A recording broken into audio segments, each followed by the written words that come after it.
been a while, hasn't it? Alright.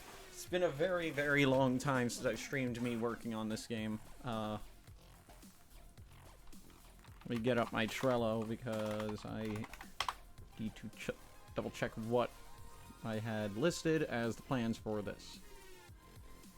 I'm not even logged into Trello. Congrats, I'm a fool.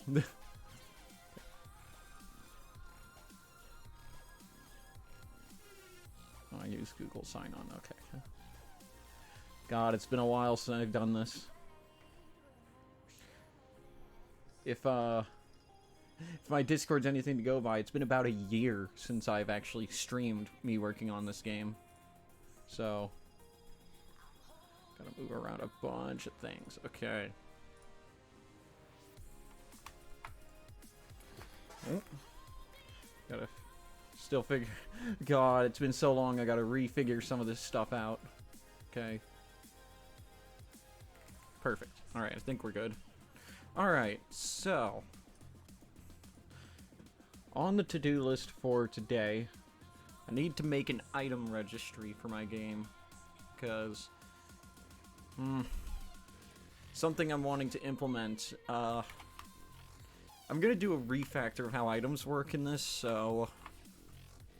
I want to make it a little bit easier for me to handle that. There we go. That's a much cleaner UI. Alright. So let's go under... let's see here.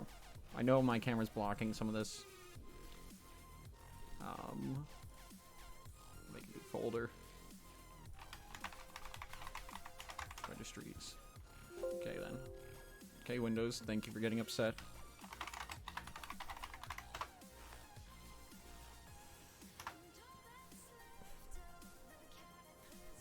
Okay. Namespace, engine game VR.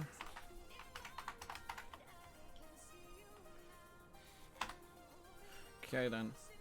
This is going to be a mono behavior because I'm going to attach it to one singular object. Come on, Unity. Take your time. There we go. Okay. Create item registry. I'm gonna put script on. Okay then. So public list of type item def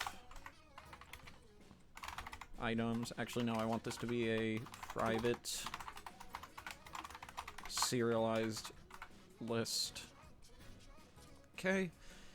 This is going to be a list of every item in the game. Actually, I should probably put that comment in there. This is a list of every item in the game set in the editor for build. Okay. I'm gonna have to update my build script so they auto update. Ooh, something else I'm gonna need to update. I'm gonna need to update my main game manager to allow an option for loot tables to be built in at runtime instead of in editor.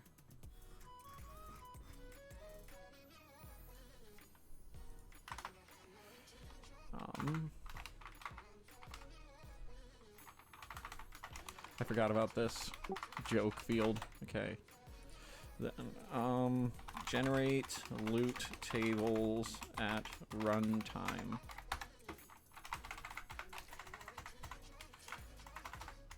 Whether or not loot tables should be generated at runtime.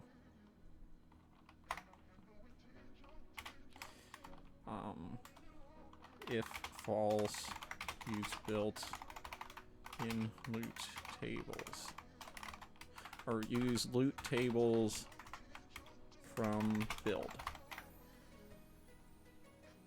Okay, gotta get the getter set up.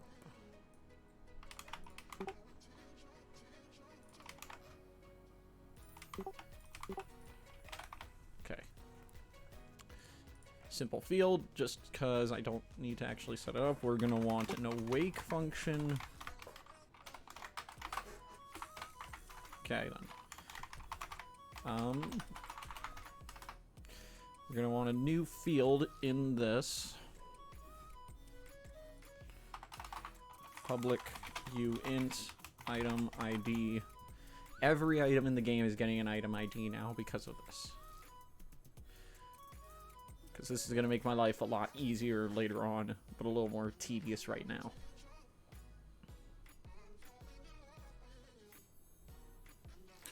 Okay. Why do I have a space in here? Derp. Didn't need it. Okay. So now I have to go through every item definition and give them IDs, and I'm going to go based off their actual implementation time and day, so, or in the game. So 1911 is the first, Mini Uzi is the second, the rocket launcher is the third, quad laser was fourth, MP5 was number 5, fitting. Test heart container was actually number 5.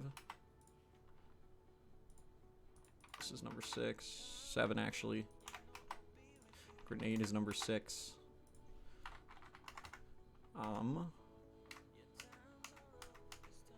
So we're up at 7 right now. The Desert Eagle would be number 8. And then this weapon that's a work in progress would be number 9. Okay, that's easy. That's updated. Done. Easy. Yeah, that's all the item defs, I think, updated.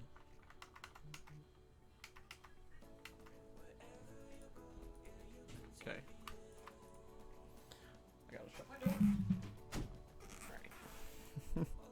Okay, that's all updated. I actually need to go and put these all in the item registry. I'm gonna make a script for this so it does it automatically at build, because yeah, that'd be nice. And just for convenience sake, I'll go in order. Number 2. Mini Uzi was number 2. I said number 2. Odin, come on.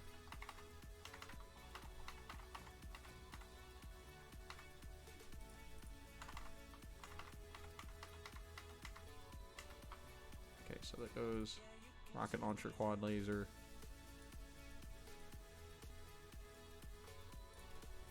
Then test heart container, grenade.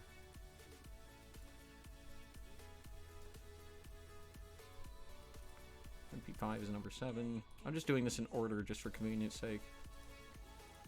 8 and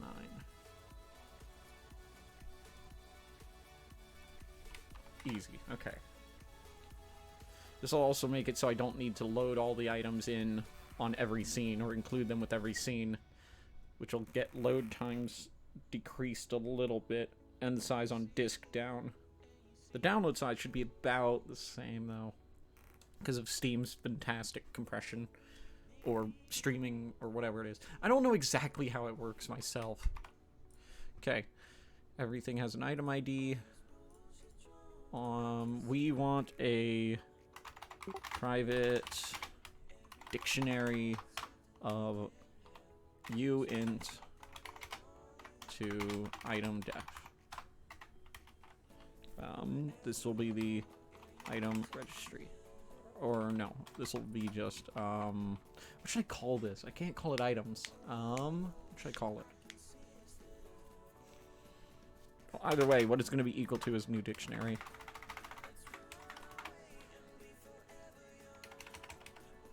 Oh, yeah, I didn't know about that hotkey. Just mash control. Wait, is this a... Yes, good.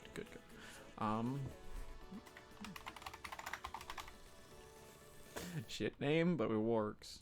So, for each... Actually, I want a function for registering. We'll make a public void register item. This will take in a uint item ID and an item def.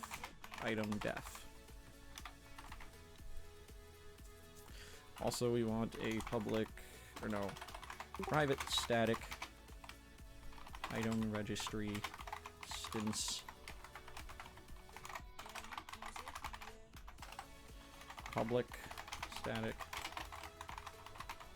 registry.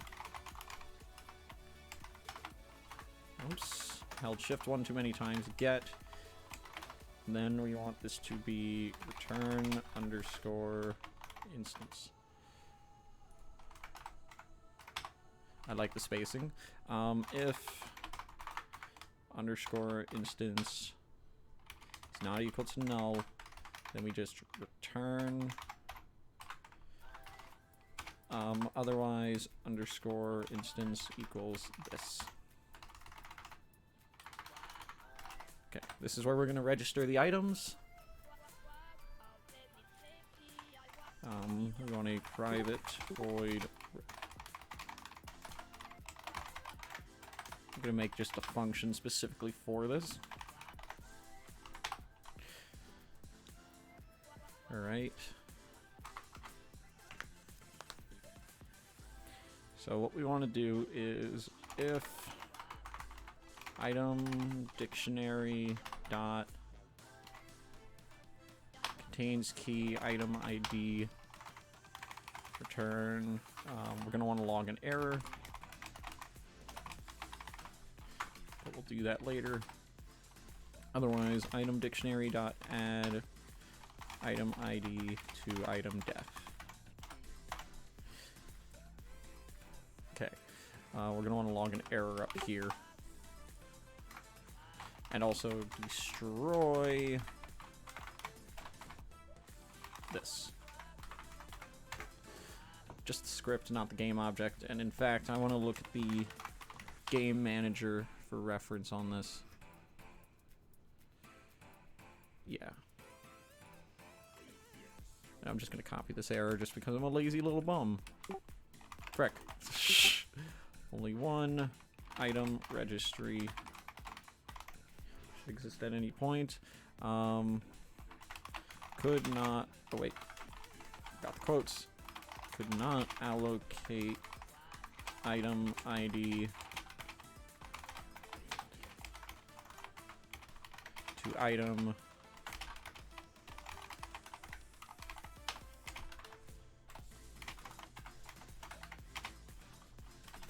as it was already allocated to item dictionary dot get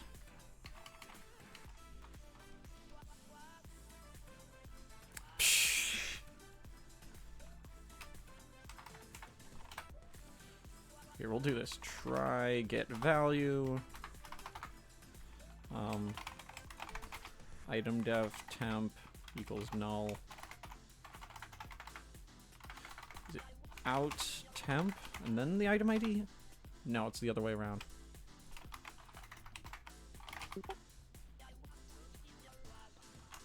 Temp dot name.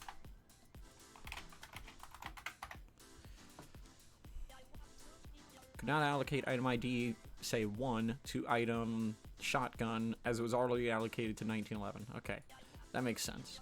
Then it returns and then cancels. Okay then. So that's the register item function. You want a public item def get item from ID uint item ID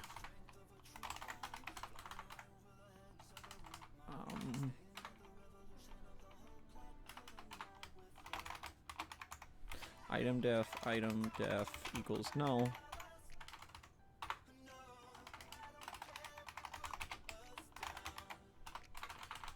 If item dictionary, whoops,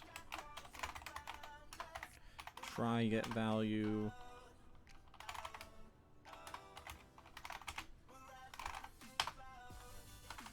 so I want to actually no, it would probably be better to just do not.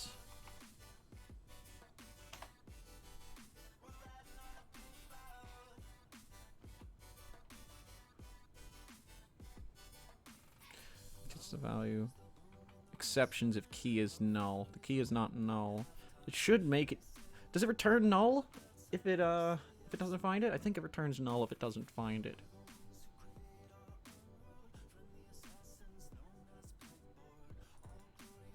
value equals this dot entries. Okay, so it gets a default.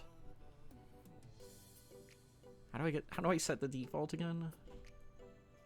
It should be null. So if it can't get it, we'll do debug.log error. Could not get item with ID.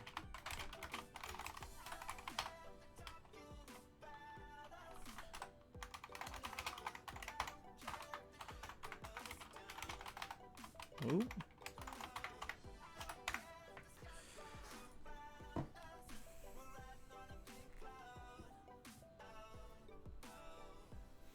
Okay, that looks like it'll work.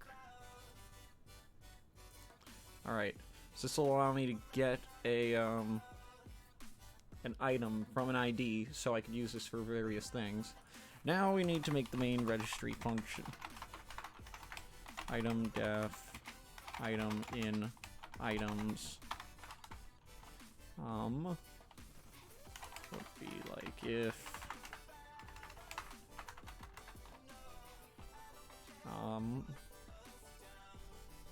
now I could just do this. Register item. Item dot item ID item. And then this will just register all the items right away. I'm gonna serialize this just because Odin can do that. And just so I can see what happens when I run this, which it should work in theory.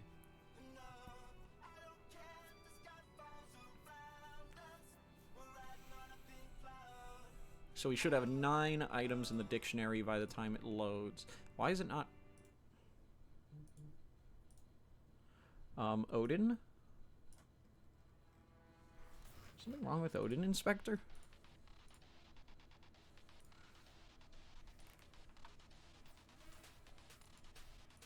Oh, wait.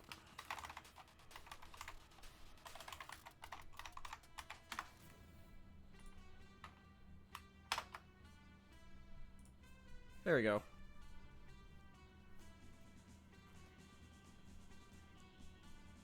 Ow, there's stuff in my eye. It hurts.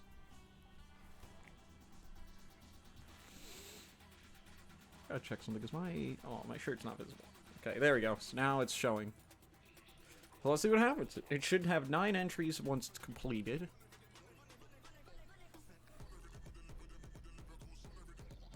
Fantastic. And they're all matched up properly. Excellent. Okay, then.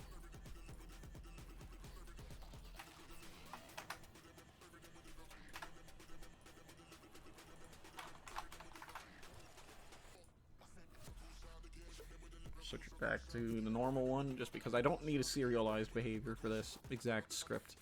I can turn this down because I feel like it might be a touch loud. Alright.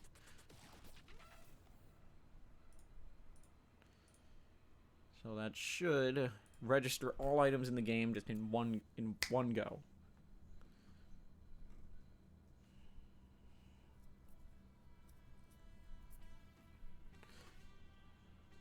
And then if there's already an instance of the item registry and someone tries to instantiate it for some reason, it'll just throw an error, destroy the script, but not the game object, so you can kind of see what game object it is. In fact, link that to the game object. And in fact, I'm actually going to do that over here.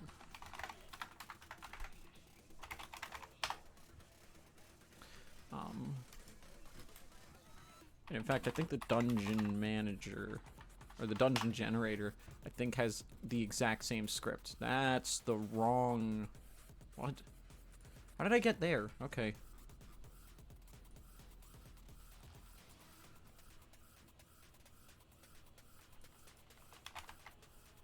Oh, wait. No, I already destroyed this. We'll set this to game object. Just so I get a little more context for errors if they happen in editor. Should help me. Okay then, so one of the reasons I wanted to do this and also do runtime loot table generation is modding is the reason I know how to program. So I want modding to be possible, With my old loot table system, it would have been a pain in the butt. It would have been no. I'm not even gonna pussy. I'm not even gonna sugarcoat it. It's gonna be fucking. It'd be a pain in the ass if I were to go with just my loot table system, and no other way of registering an item. And this is a bit better because you can now call register item at some point. In fact, actually, I'm gonna move the register item function down into start, because at least with Bep and X in the Risk of Rain community, people do a lot of their work in Awake, I believe. I'd have to go and check one of my mods for Risk of Rain. In fact, let me go do that. But I don't want there to be any chance of, actually no, if it runs in Awake, if they're running in Awake, I want my thing to run first. Yeah, I want all my stuff registered first. They won't be able to override it. Where is it?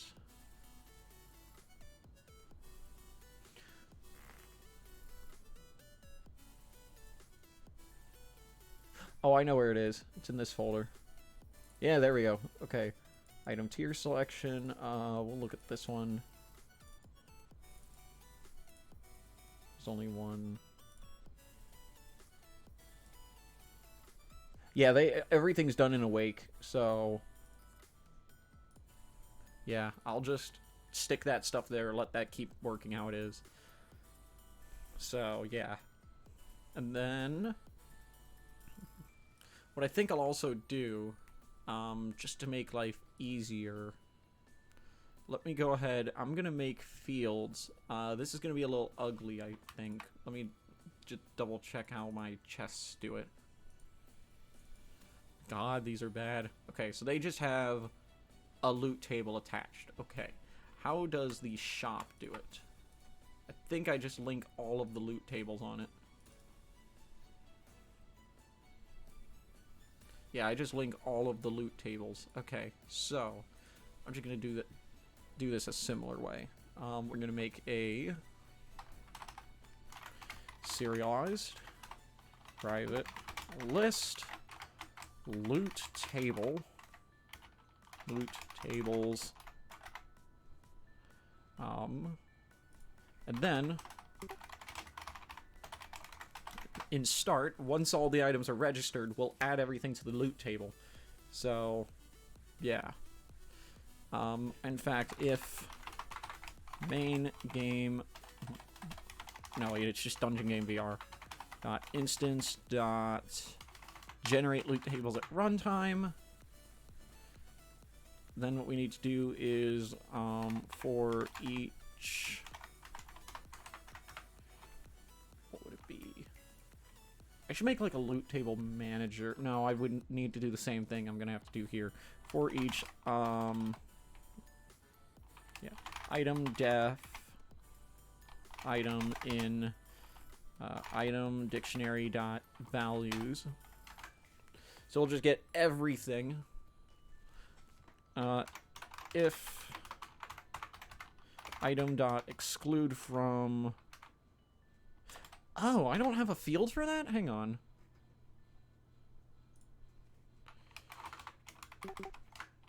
Exclude from loot tables.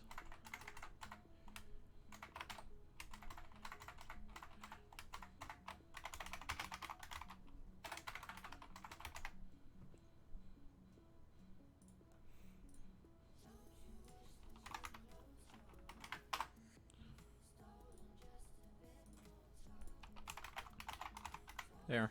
Just make it so if the item can't go in a loot table, we'll just skip. So actually, no, wait, no. Private void setup loot tables.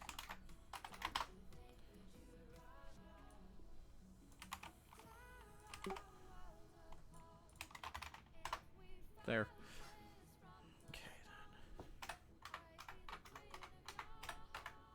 So, ooh, actually, wait a minute. Yeah, no, a list of this isn't going to really work. Let me look at how the shop functions, actually, because it's... Wait a minute, what am I doing?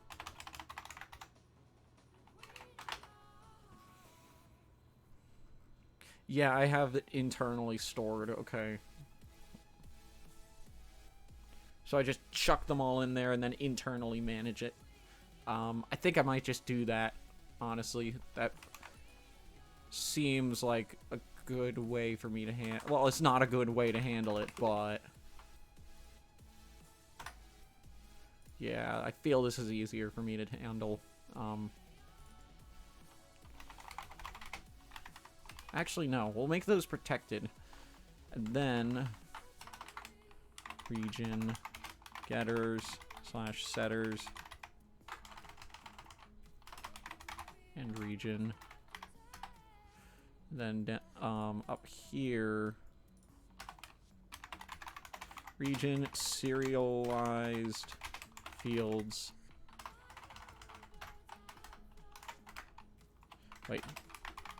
And region.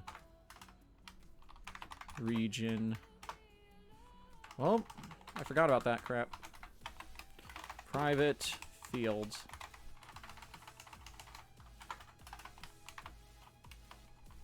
And region. There.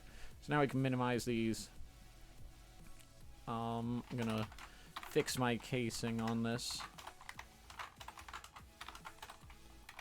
And we'll make these all private.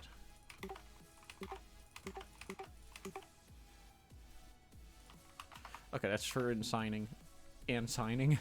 Assigning and not using. Okay. Whoops. Public loot table, common loot table, getter. Oh, I forgot I can just do it this way.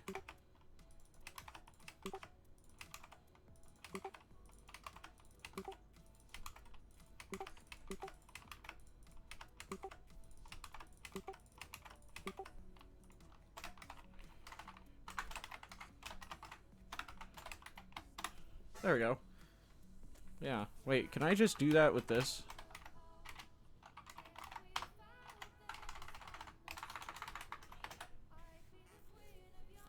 Well, that really simplifies things. Damn it.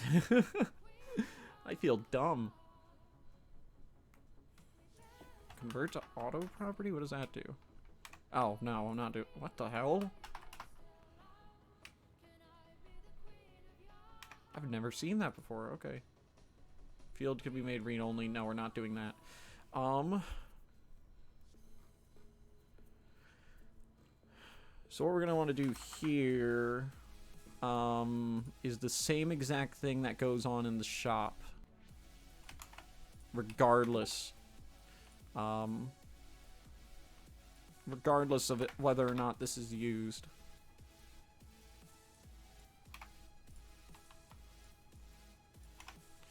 So, we want... I'm thinking of, like, replacing all my loose references to loot tables with just... references here,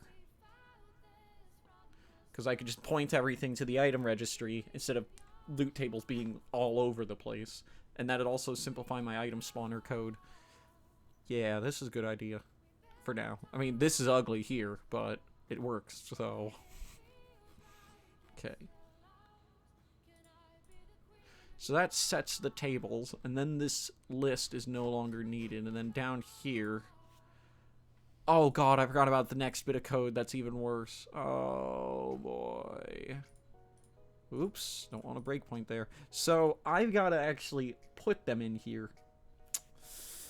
Oh boy, remember that switch statement I just had? God, this is ugly.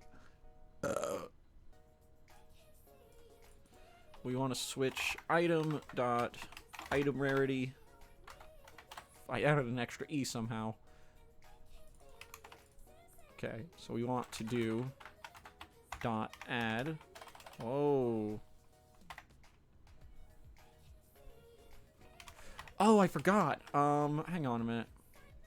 The loot tables are different in how they do.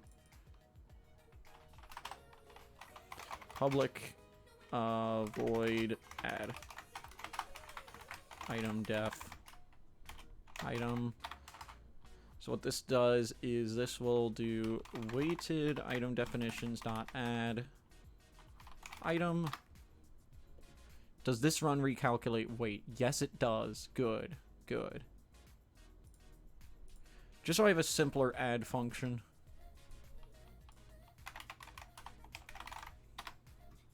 Oops. It's lowercase. In fact, I could just...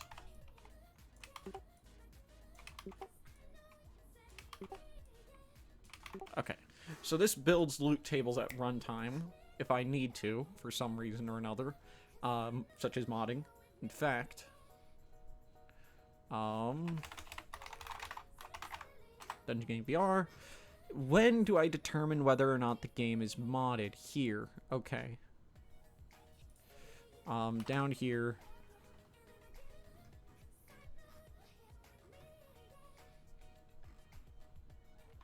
If is modded.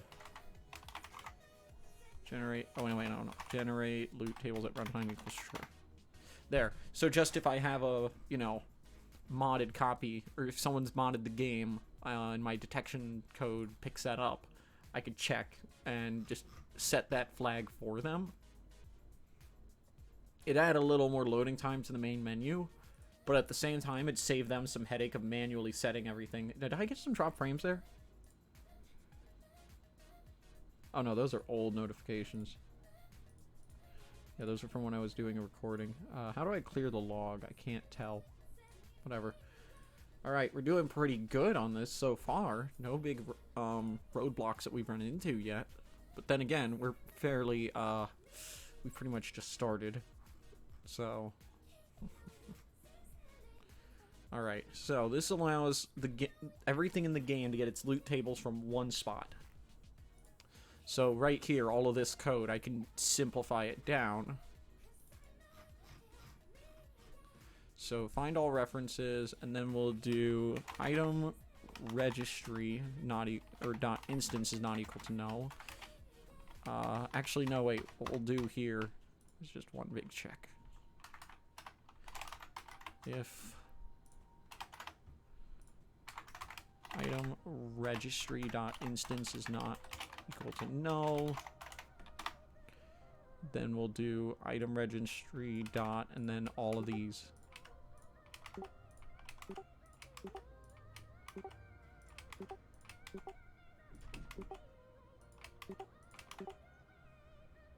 Oh, whoops.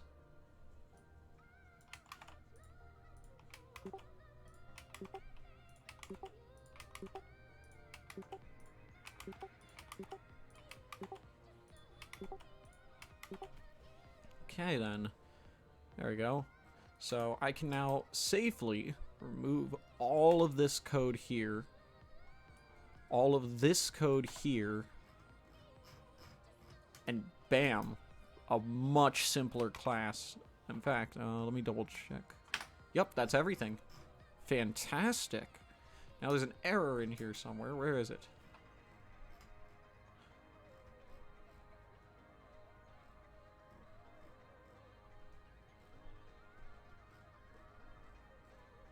Ah, so this is one of my old scripts that autofilled a loot table. I no longer need this. Like, that whole script can just go away. Cool. So now, all of this stuff is able to be dynamically done at runtime. That's awesome. Okay.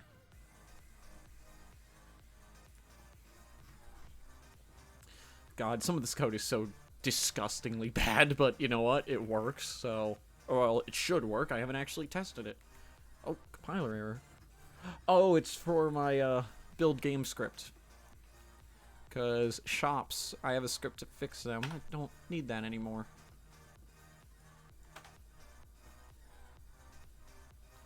Yeah, there we go. Should fix all of my compile errors now. Let's see. I have my console on my left monitor. That's why I'm looking over here. I mean, it's taken a lot longer, so... Yep, we've compiled. Alright, fantastic. Let's go ahead and give it a shot. I'm going to use the demo scene for this, just because it always spawns the shop in the same spot, because it's, well, pre-made. Oof, that's new. All right.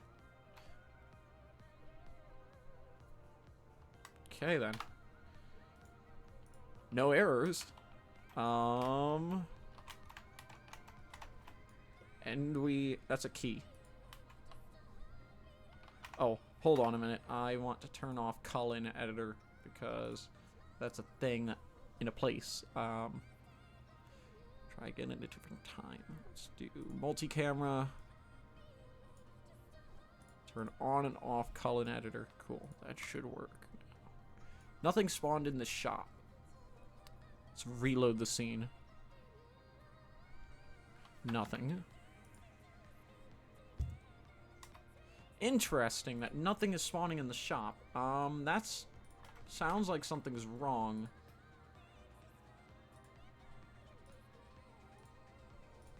Yeah.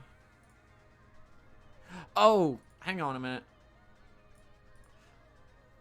Gotcha. Okay, I found the problem. I'm an idiot. That's what it is.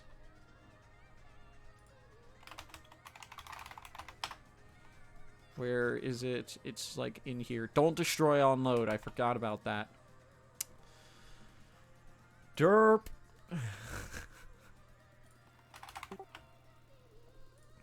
Okay. Had to be one derp. There had to be one. Okay, while that compiles, I'll just go ahead and get my notifications cleared on my phone. Hell yeah. Oh, we got another one. It's an email. Oh, let's talk about from the bill. Okay, don't need to worry about that. We don't need to worry about that. But okay, now the item registry shouldn't unload. Whoops. I can't see it, but it should still be working. Okay, then. There's the item registry. Oh, it's not working because I didn't give it loot tables. Derpity derp. Okay. I'm going to give it the common, the uncommon, the rare, the epic. I don't have any legendary items, though.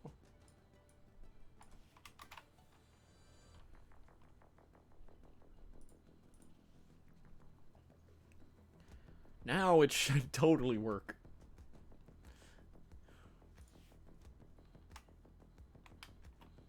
Yeah, I'm gonna... There's something I need to do. A change. Jesus, fuck, that was loud.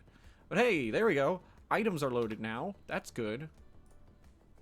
Alright. And by extension, what I could do is... Item spawner. I could change how the item spawner works and just clear these two out. And,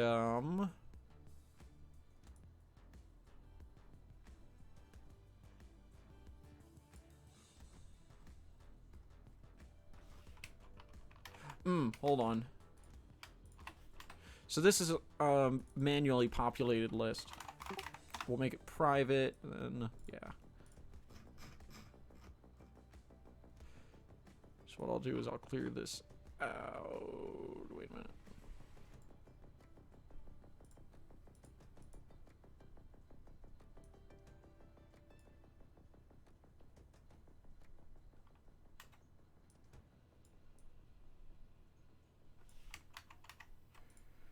So we can remove all of this.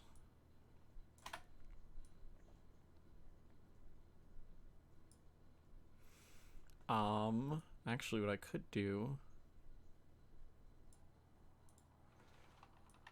item count equals item registry dot instance dot, oh, I don't have the item list, the total item list. Right. Let's have a read-only thing. So go to private methods. Public list item def get all items.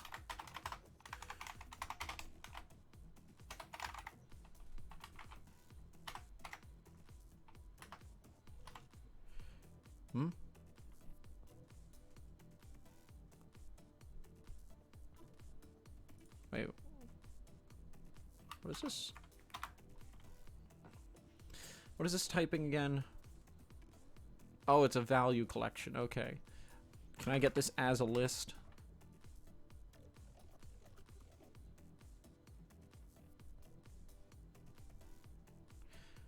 Do. No, I can't get this as a list. Fantastic. Okay.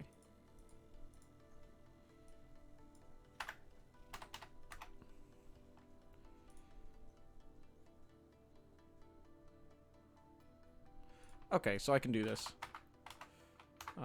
List of item def temp equals new blah blah blah item dictionary dot values dot copy to temp. Wait, what's your second parameter? Oops, that's my start menu.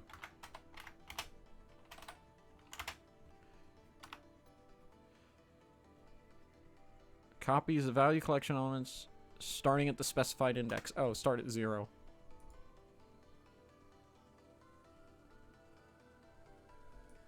Really? I need to do it of this type?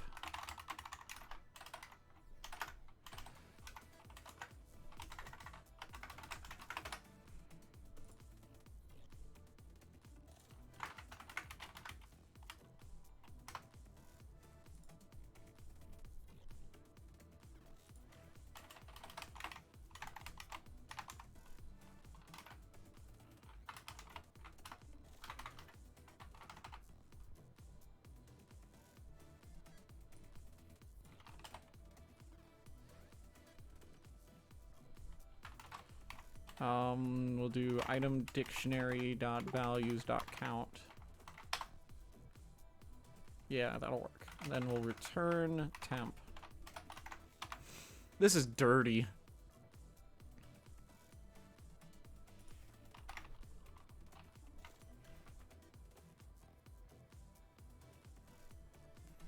No, hang on.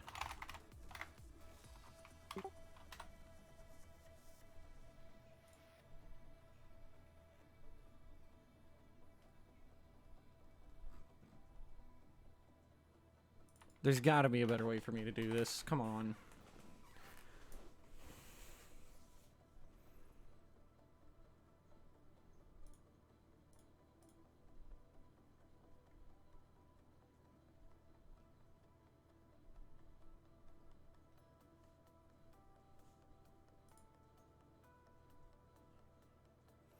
No. Come on.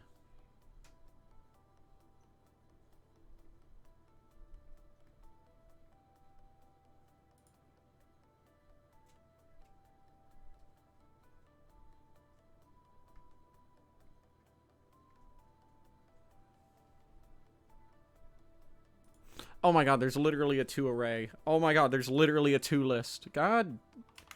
Fool.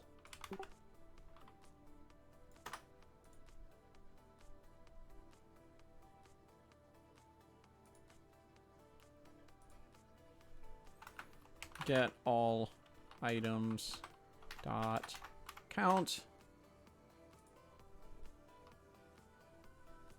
And then item def list dot add range. I gotta sneeze. Oof! That one hurt. Okay. Ow, that really hurt. Hurt in my chest. Okay, so this should actually result in the item spawner functioning identically to how it did before. Another error down here. That's for more auto loot table filling magic. In fact, we don't even need this function, because this is no longer serialized. Oh, wait. There we go. Gotta initialize it. Okay, so now I gotta head to the sandbox. Well, another compiler error? Oh, the build game object. Yeah, because item spawners were being fixed. Yeah.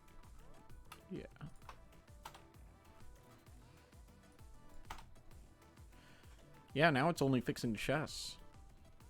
Damn, that's awesome. I am gonna need to make this fix the item registry though, because right now it if I regenerate my loot tables through my scripts, it's just gonna break. So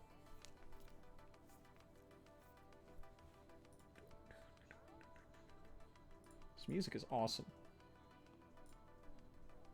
Okay. Oof, my fingers. Ow.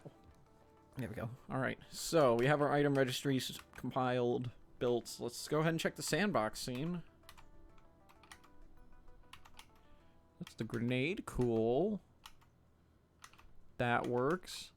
Cool. All of the items in the game are in. Now I want to verify something. Item spawner logic. Yeah, it looks like the item spawner is just empty now. Fantastic. I want to verify this completely, though. Logic. Yeah, no. If I view this in debug mode... Empty. Perfect. It's working exactly like I'd want it to. So, fix item registry. I'm gonna just make a function for this. Fix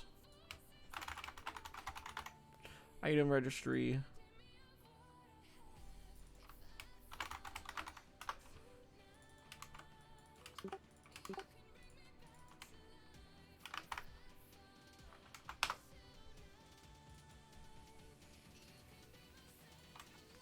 You know, maybe I shouldn't have, Yeah, no. Alright.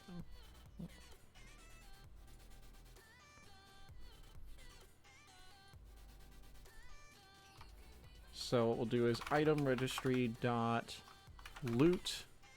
Ooh. That's private. Might need to make this public. Ew, I don't want to make this public. But I might need to. Make that match the thing there. Dot loot tables dot add range loot tables. There we go.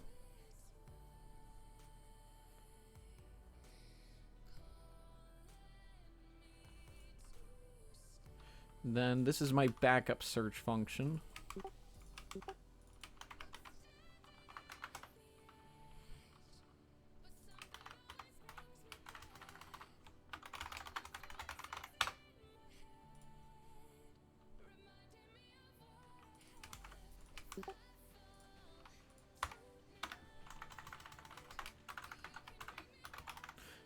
Count is less than loot tables dot count. Or actually no, even if it's just not equal to.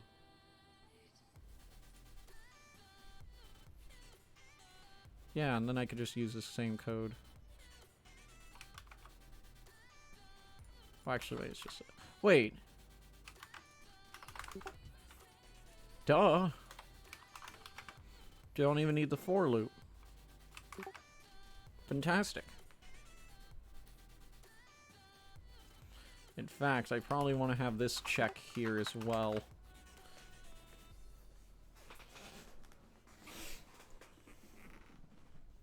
Oh, I remember why I did this, I think. So this is going through every asset in the project, and this is going through every item in the scene.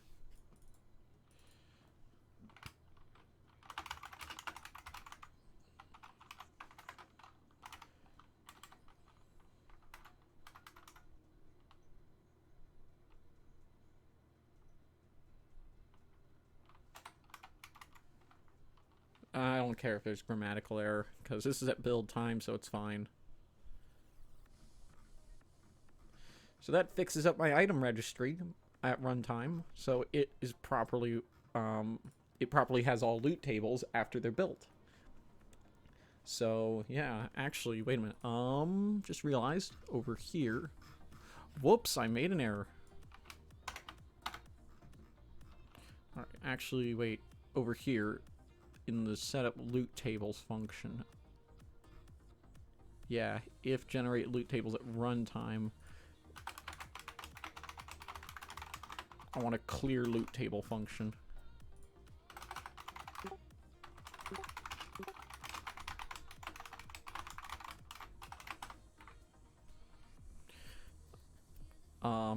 I'm just making this a function so then it's separate in case modders want to toy with it.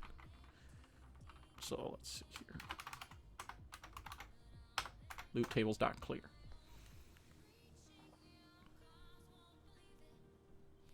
Oh no no no no no no no no no no no no.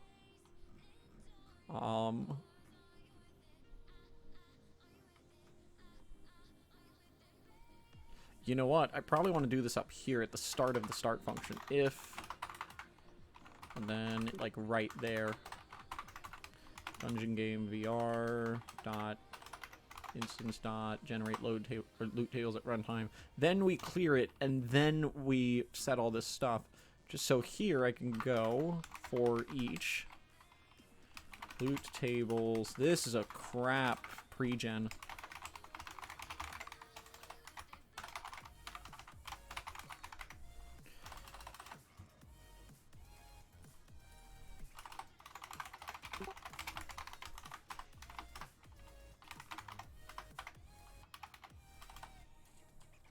Oh, there's no clear function.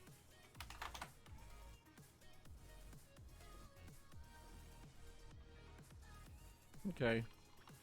We'll do weighted item definitions dot internal list dot clear. Weighted item definitions dot recalc weight. Just in case something else needs to call this function for some reason. Where is my weighted list? Did I? Oh yeah, I closed it. Whoops. I'm surprised I don't have a clear function. Huh. It's very weird. Whatever, whatever. So nothing else needs to be wiped. Yeah, and clears it, recalculates the weight. Then this is good. So table dot clear. We only want this to be called alongside a recalc because this is gonna be screwy. In fact, I want to look. How often is this function used?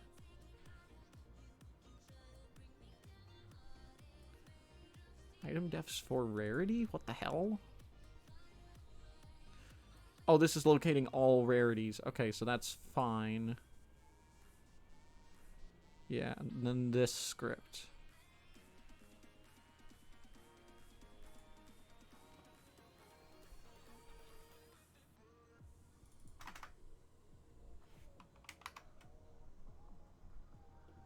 What's this? Oh, it's a room list function. Okay, that's fine. I don't think I directly, like, call this when I could, substitute it. Yeah, no, I don't... Yeah, no, there's no point where I call this for a loot table that, you know, this wouldn't be needed. So this is just passing along for the 5 times I use it. So that's fine.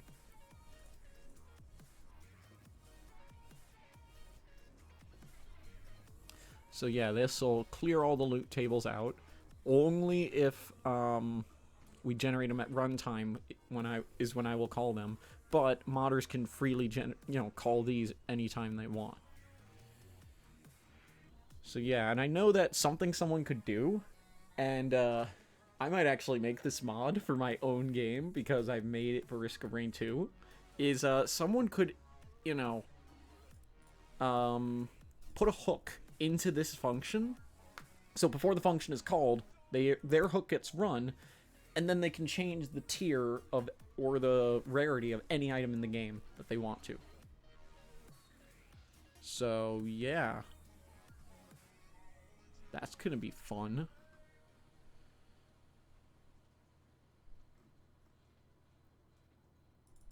So yeah, here's my weight function.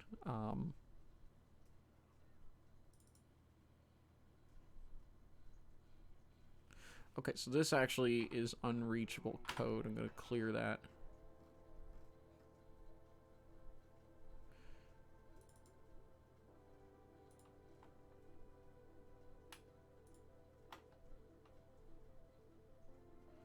this is true, and this is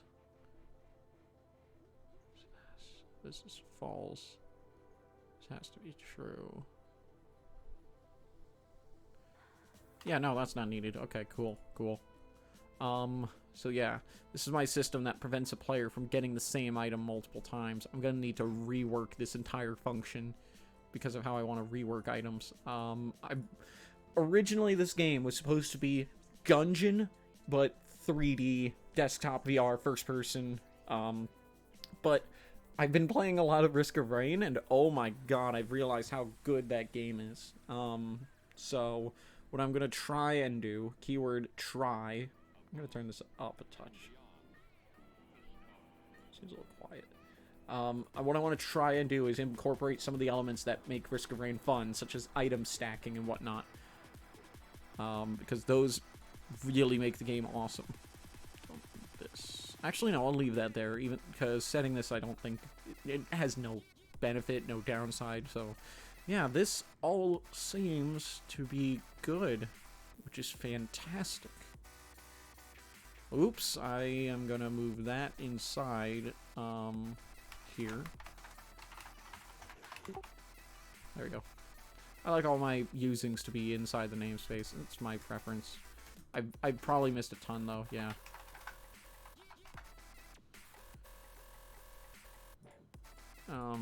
Yeah, alright. Fantastic.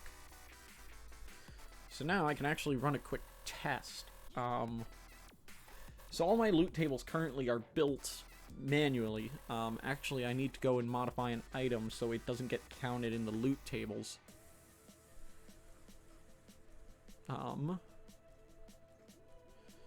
In fact, something I also realized... hang on, let me go up to my item def, update that one item, because it currently is, yeah,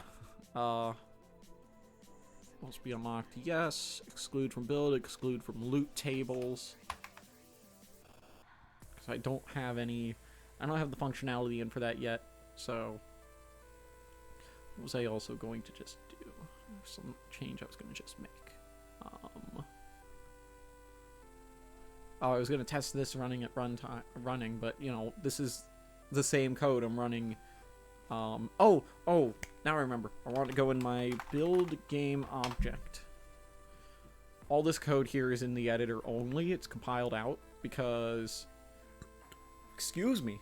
It's compiled out because,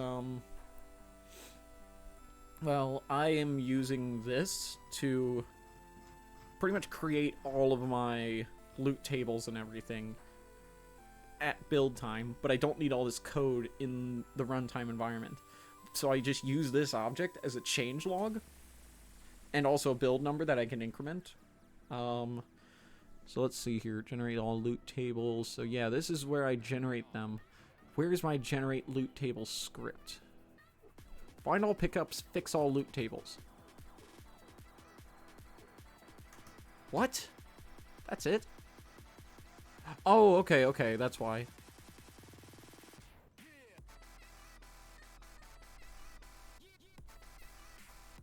So right here, it's for every rarity, all 5 of them, common, uncommon, rare, epic, legendary. So I want to just try just commenting this out. And then I'll build all loot tables and see what happens, because I don't want to have to make a legendary just for the sake of it being a legendary so a loot table builds, because I don't want the game to be that spaghetti code. So let's go into the array, loot, generate all. Legendary created with 0 entries, and then we'll fix all. Okay, so nothing was busted. That's good. Yeah, even this is fine. Ooh, it reordered a little. So there, we now have a legendary loot table available. And in fact, wait, question. What the hell? The legendary chest should be missing its loot table. Yeah, it's missing it.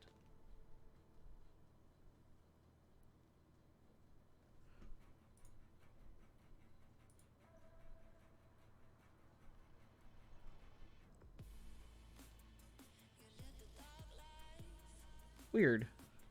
very weird. Okay. I'll just wait a minute. Does that mean these are busted too? No. That one's fine. That one's fine. Rare is fine. Uncommon is fine. Legendary is just the only one that's busted. Okay, then. Oh, I think I do a check for if there's more than one of the item. But yeah, that works. So I could just comment that out. Boop, boop. Then the fix all chests function.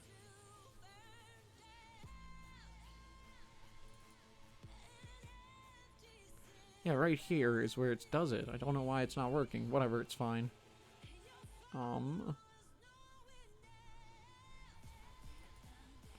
Oh, does this...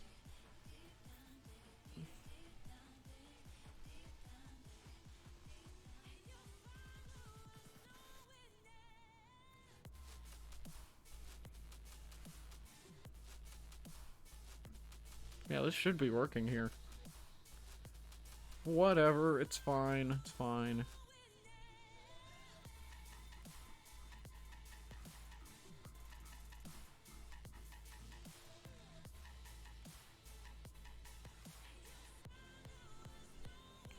Oh, I can literally just run these? Okay, that's cool. That's awesome. Thank you, Ryder. Alright, alright. Also, yes, I have a lot of the same build file, but with a lot of changes.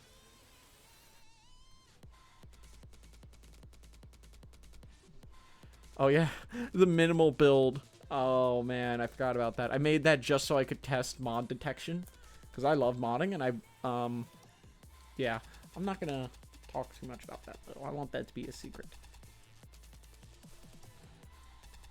So now we have all the loot tables. They're all in the item registry. The item registry can dynamically... What the hell? Yeah, no. Okay, hang on.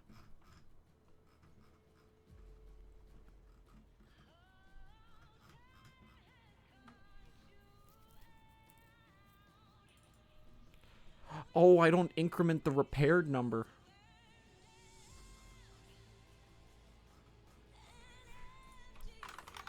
Repaired plus plus.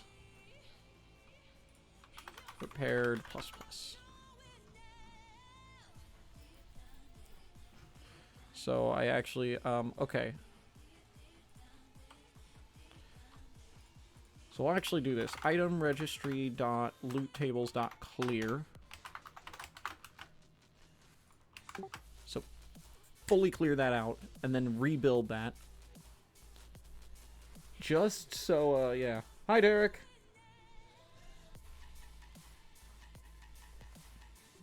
How are you, Derek?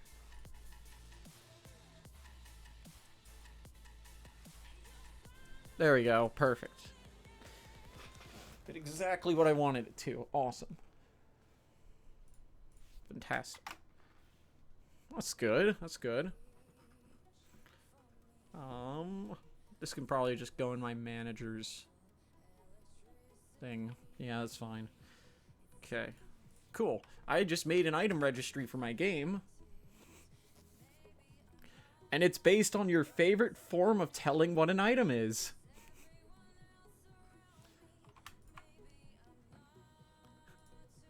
Your favorite item IDs.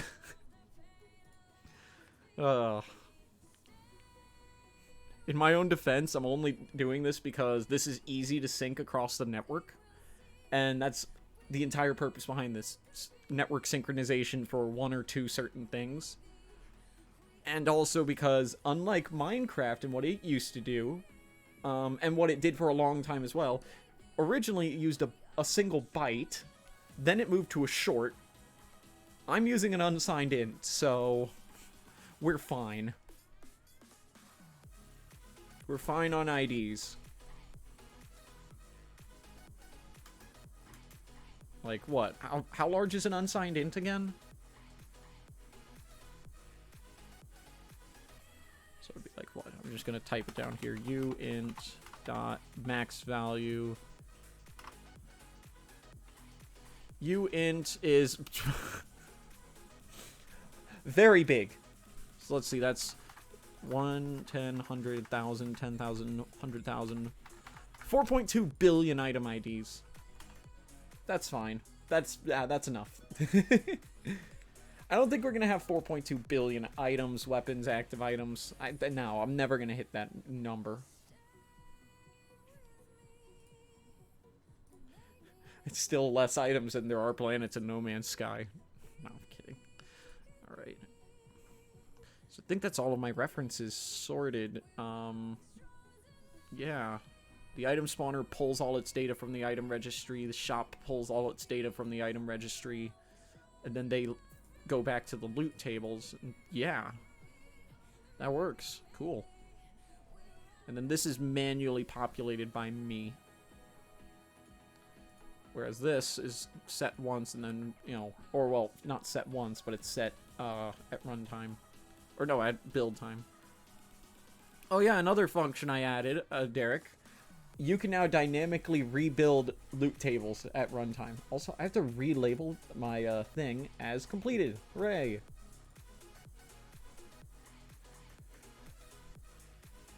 Oh, there we go. So yeah, I can allow modders to dynamically rebuild a loot table if they add items. That's another reason I'm doing this. There's now a hard register item function here, and it just lets you register a, you know, a given item def. And given you can create one entirely through code, you can register an item without ever touching the Unity editor. So, because all of these values here are things that are settable just through code. Okay, besides maybe the network definition, but that's you should just ignore that. Ignore that. All right. So, oh, I forgot about my synergy system that I never added onto. Interesting. What's weight modifier set to? Okay, so if you have an item in a synergy, it makes it more likely for you to get the other item. Okay. Hold on. 1 second. If s dot, I don't have a completed function? Hang on. Public, actually no, protected bool synergy completed equals false by default. Public bool synergy completed goes to that. Cool. That should also only be a getter, I think, right? Let's just do it this. Thanks. Oh, derp. There. Thanks, Ryder, for fucking up my coding style. Thanks. Okay. I have a test synergy function here on synergy finished. We'll set is synergy completed equal to true. Otherwise, when it's unfinished, we'll set it to false. Because right now, the way that this code works is if you have one item in a synergy, it makes all items in the same synergy, 50% more, or gives them a 50% higher weight. But if you have the item, it divides it then by 1.75. But, I mean...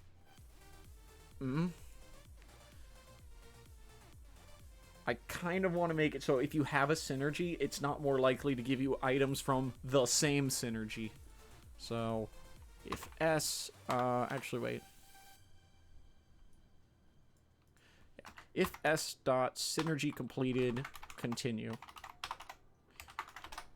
There.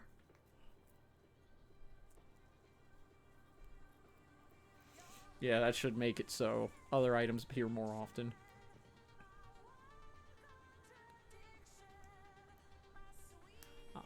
Let's see here. How does the shop determine what items it gets?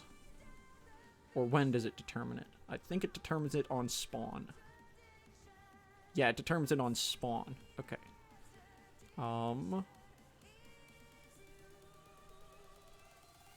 Also, where is this get weight function called? Recalculate weight. Gotcha. Okay, so it's called down here. So, Down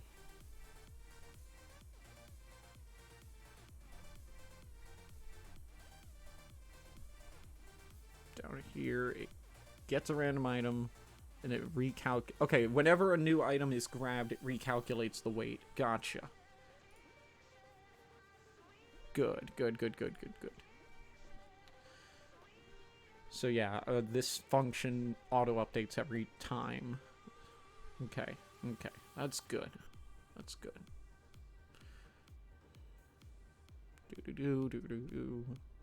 Saves this all running, which this is a super lightweight function, but for supermassive synergy, it might, you know, slow down stuff a little. Okay, that's good.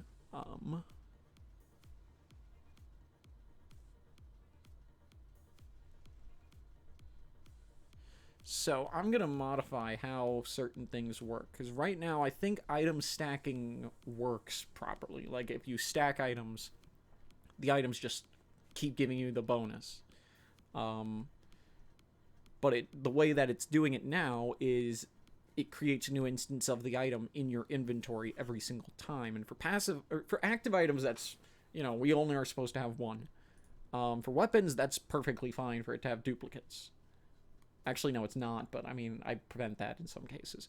But for passive items, that's no, that's not okay. So what I should be able to do is create some kind of function similar to item stacks in Minecraft modding, that just makes it so you have one instance of the item and then a number associated with it. Because right now, I can't actually read this. There we go. Passive items, heart container. So I just spawn like 3 of these. Yeah, no, that works. Okay. So that functions properly. So I can remove the player has this function. And just make this. So this makes it so it's something has half the weight if you already have it. And if the weight was modified, then it divides by 1.75. So this, I can remove this entire bit here. Right? And also this player has this item check. Yeah.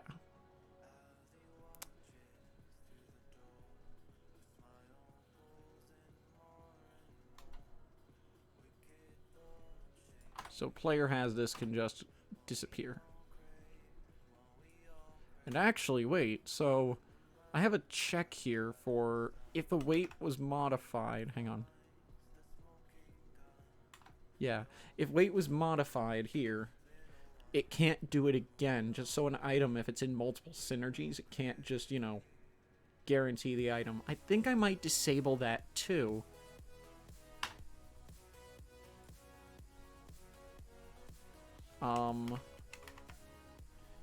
Yeah, I think I'm gonna do that, honestly. For now, I'll just comment this out, actually, because I'm going to have to toy with this, see how it works, but I'm also going to have to make synergies. There we go. So if a synergy is completed, it just continues down the list. So if any player has an item that synergizes, then it boosts the weight. This is unavoidable. I'm not going to be able to fix this. Even if the players are separate or fighting each other, I'm not going to be able to fix this up. Unless I have different managers and player handlers for everything, which is going to be a nightmare. So, I think this is just going to have to do. At least I have a check for if the player's alive. Actually, wait. When the player is set to dead, doesn't it, like, remove it?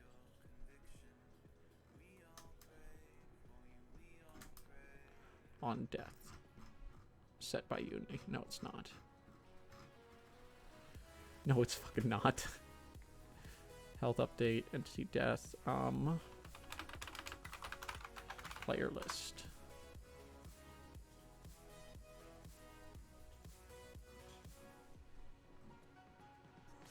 So when is this called? Right here, on death, the player is unregistered. I don't really want to do that.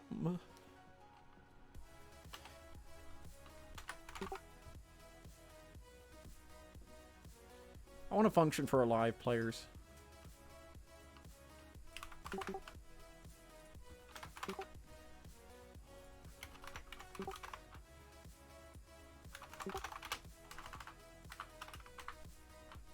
So, oops, sorry about that. I just hit the mic.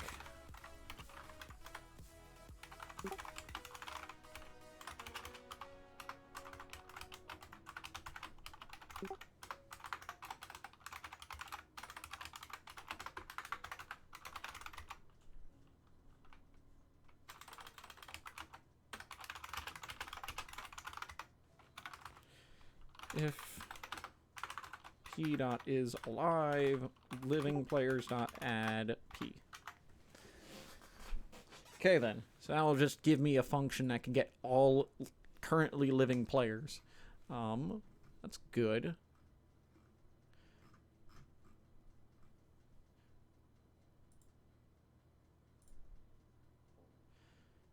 So yeah, there we go. Okay, so now I want to find all instances of get all players. Okay.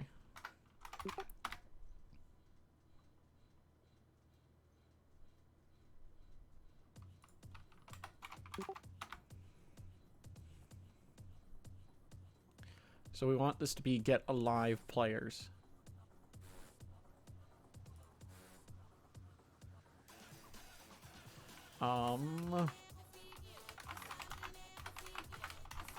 List player temp equals new list player. Wait, no.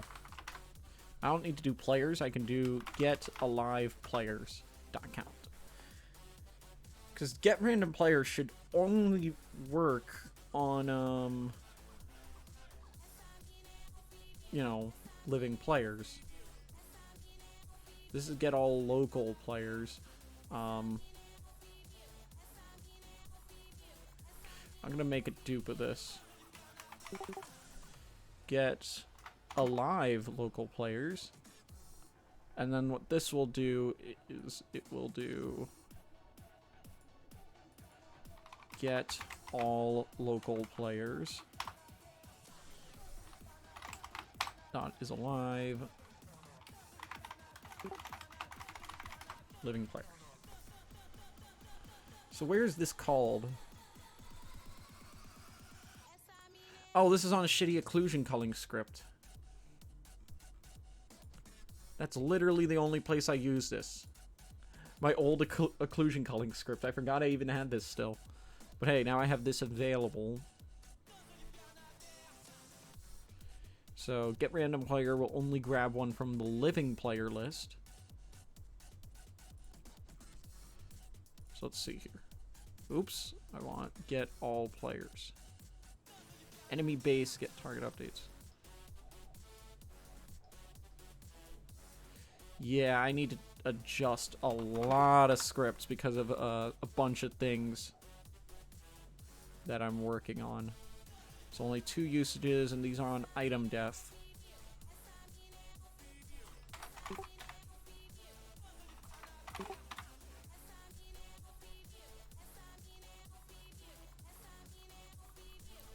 Okay, so this is now getting a live player, so I can just skip this check if the player is alive.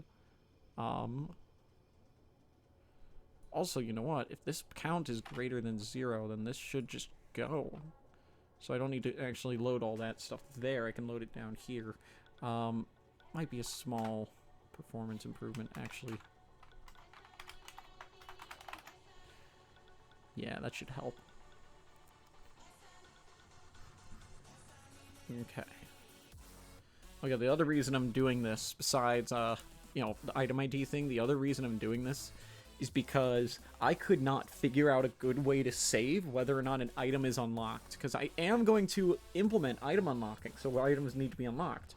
But I had no idea how to save and load that easily, but now I have an items ID based system, which means since I set all of my item IDs, you know, before build, that means I can, you know, load them and guarantee, hey, this thing you're loading for item ID number 7, it will go to item ID number 7. I'm streaming what? Okay, see ya. Brother's heading to work. See ya. Bye, he says. He's such an idiot. Yeah, I can load this in and guarantee, hey, item ID 7 will be the same thing every time. 7 was the grenade, wasn't it? Or was it the MP5? I think it was the MP5. Oh man, we just set them today and I'm already forgetting.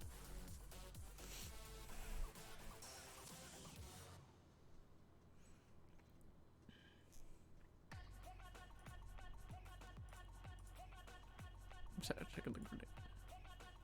5 was the passive. Or no, 7 was what I was looking for. Yeah, it was the MP5. Yep. Yeah.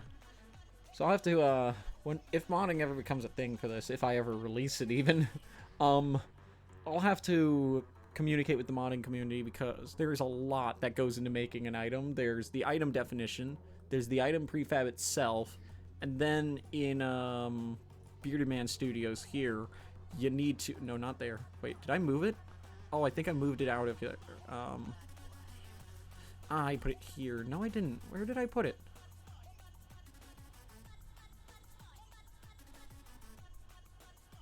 Ah, here it is. Network Manager. You need to add the item once created onto the Network Manager. Otherwise, it'll just not work. It just won't sync. And it won't even spawn because all of my code depends on that Network Manager being set. So, yeah.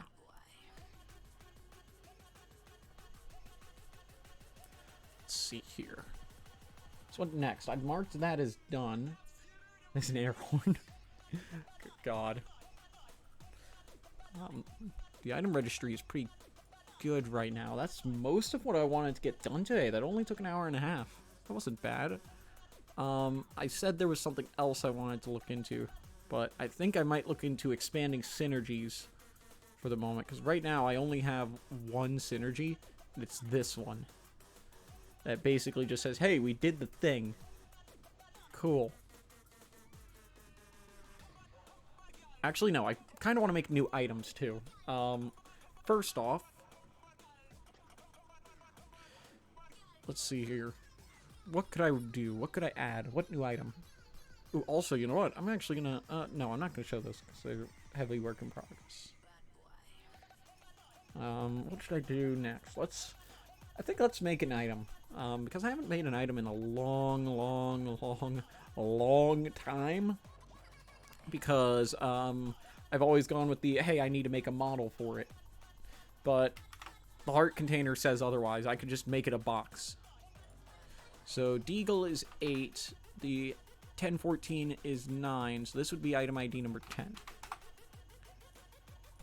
And you know what? Let's, what should this be? I kind of want to do a damage boosting item, or something that boosts movement speed.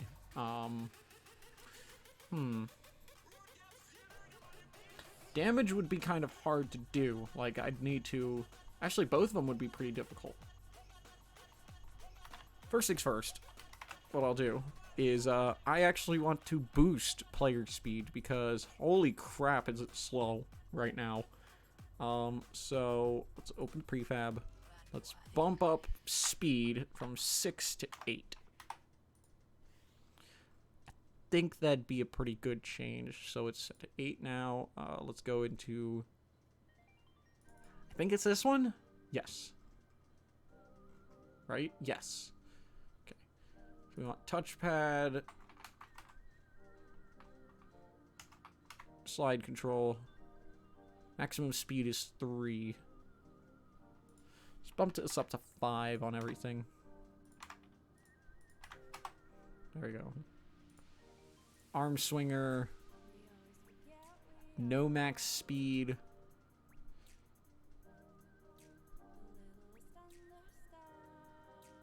Okay, then. Teleport. Oh, it's bound. I forgot over there.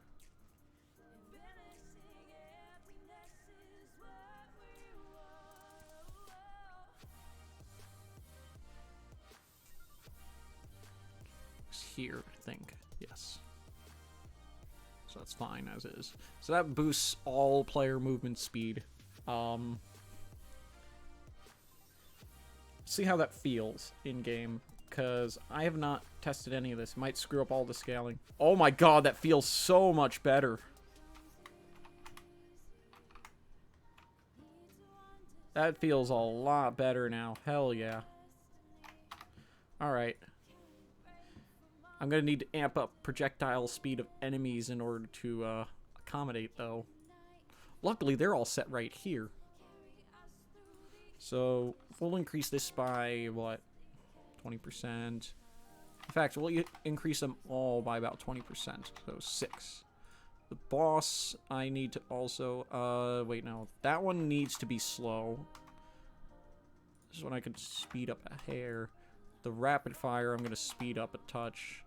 The shotgun, I'm going to speed up a touch, too. I'll increase this slightly. There we go. All enemy attack patterns increased in speed. Or projectile speed, at least.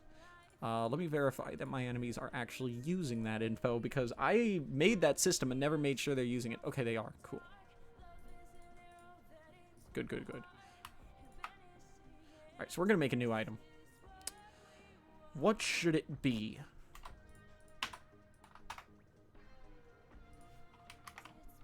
This will be, network ID number 1. So let's see, what item shall we make? Also, you know what I might just do? I might rename the test heart container to just heart container. Yeah, just do that.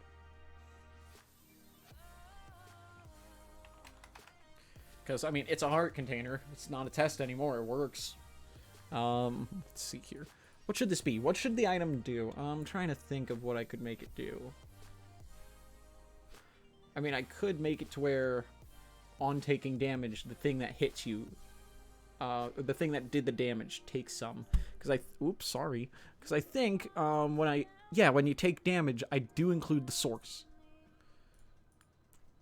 What should I call it?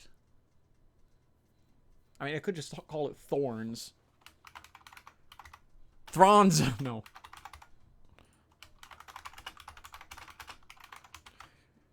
Right back at you. On taking damage. Deal damage to what hurt you. This will be a passive item. It'll be... We'll make it a rare item, just because that's a pretty powerful effect. We'll name the item accordingly. Thorns. Cool. So now I need to make the item. Let's go into my staging scene, which I normally use for this stuff.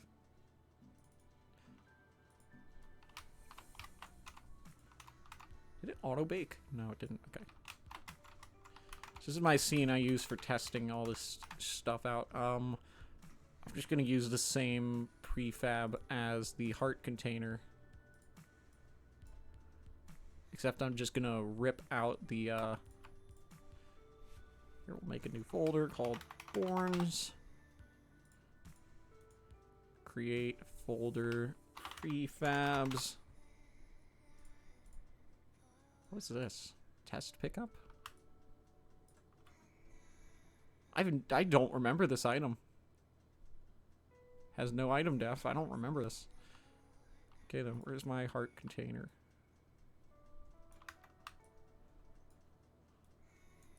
Okay, then.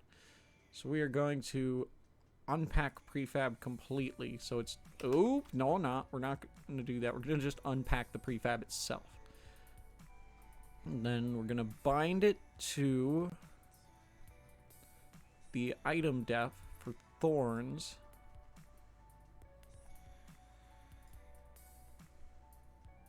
Oh wait, wrong area. Okay, actually, no, we want to remove this component entirely. We need to make a new script.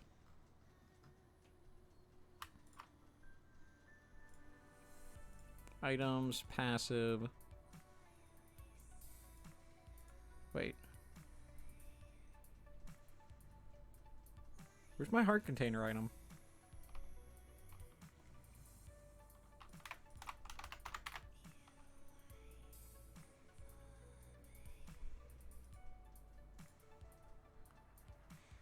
Oh, it literally has its own script folder. Okay, that's fine.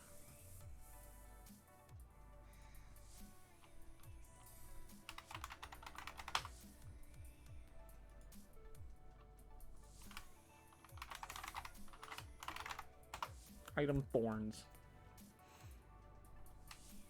We will open both of these scripts up just because I need access to both of them. Then I need to just throw this onto the component. Okay. Come on. Whoops, not you. Rename this to thorns. Throw the item script on. Let's get to work. Gonna need to modify a few things, but that's fine. Namespace, Dungeon Game VR. This extends from passive item. Okay then, so here, I'm gonna just copy this over. Okay.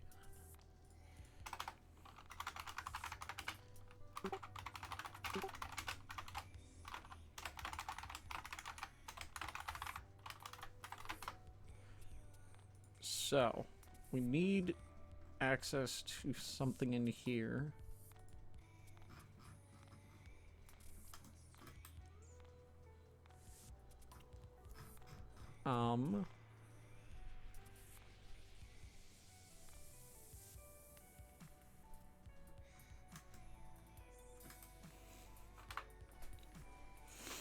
We'll just make a, yeah, we'll make another action. On take damage, and we want to add an entity here. Rearranging this.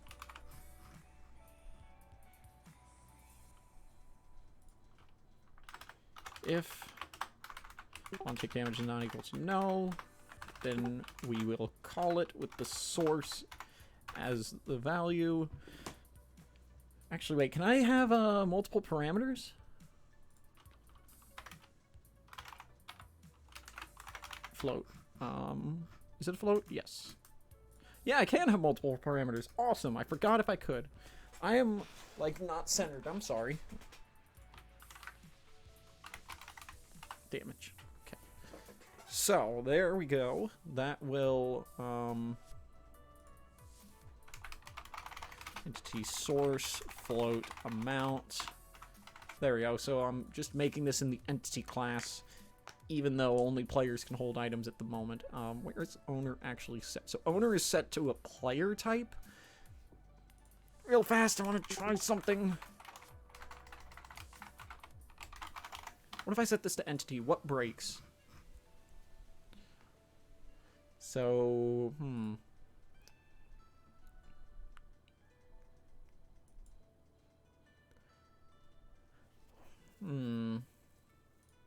Right. So for now, I'm gonna just not bother because, yeah, no, this is a lot of details I would need to rework.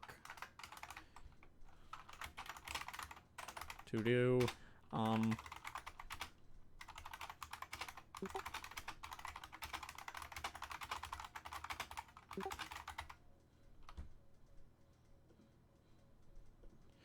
so player dot on take damage plus equals on owner take damage.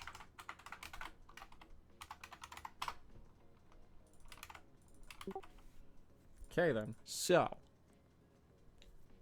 this should only ever be called if we have an owner. If source is not equal to null. Okay, so if we have a source, and also amount is greater than 0, then what we want to do is we want to just deal damage to the enemy that hurt us. Also, we want to check and source is not equal to owner, because there is self-damage. I don't want self-damage to screw over a lot of things. So what we'll do is we'll do source dot take damage, or no, dot hurt entity.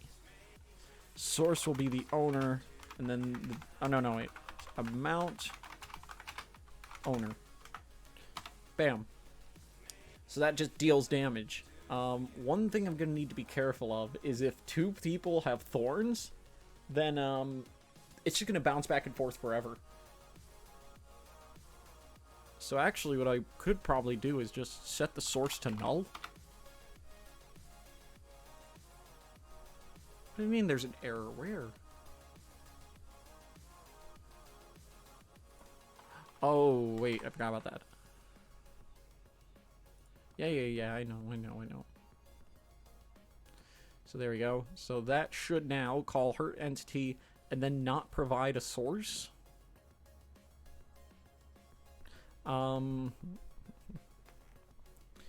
Yeah.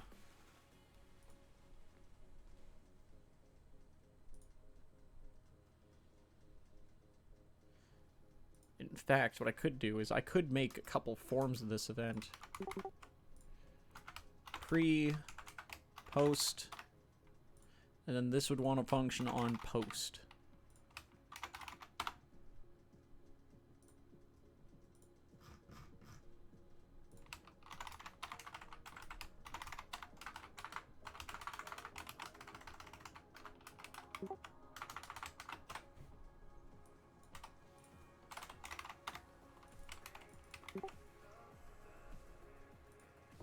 And actually,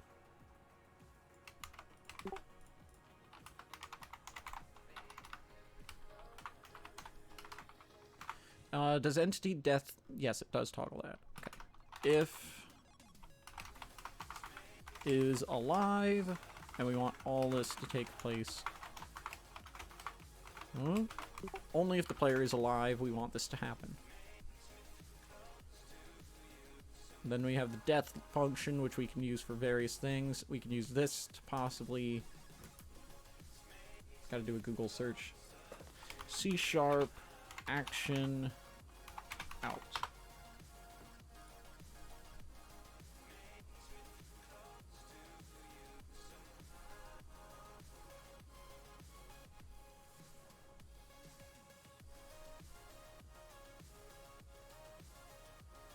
Oh, you could just make a delegate for this. Okay. So what I could do is...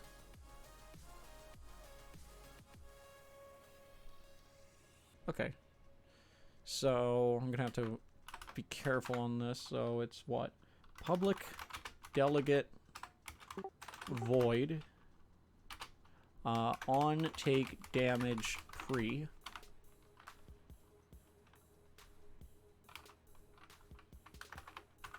We want entity float.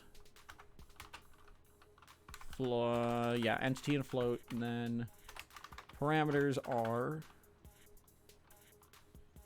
entity out float.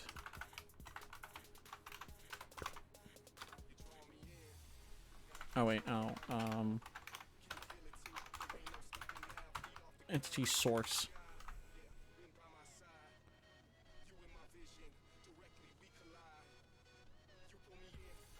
What did I do wrong?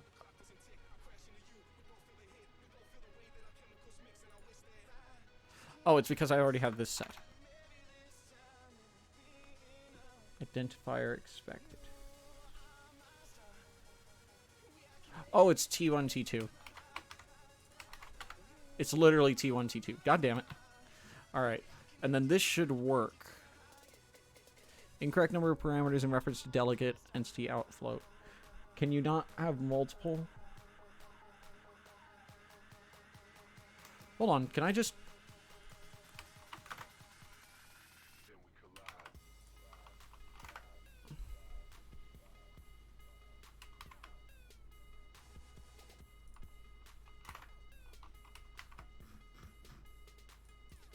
Is this still working?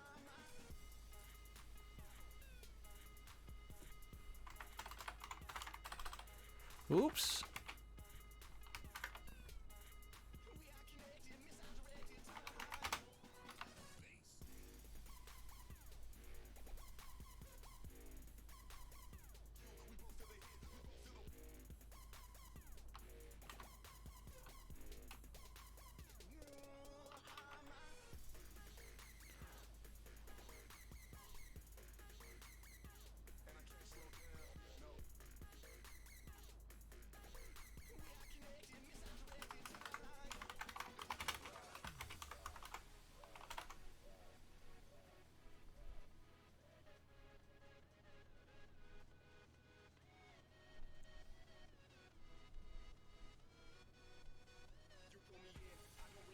Incorrect number of type parameters in reference to delegate.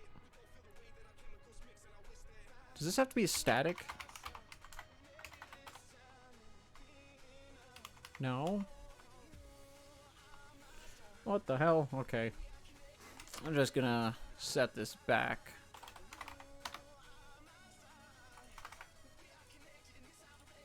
Yeah, I'm gonna figure this out at a later date. Okay.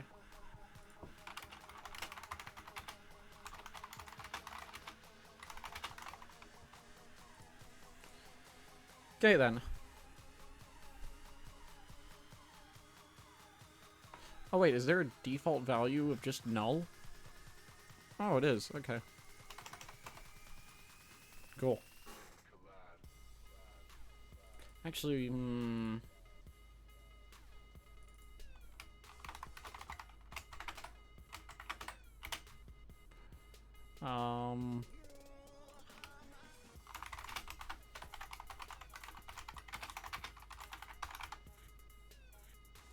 so we'll just set the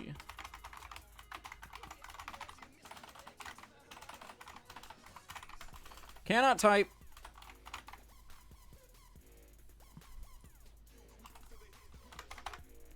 So we'll set it to what? A quarter of the damage you take.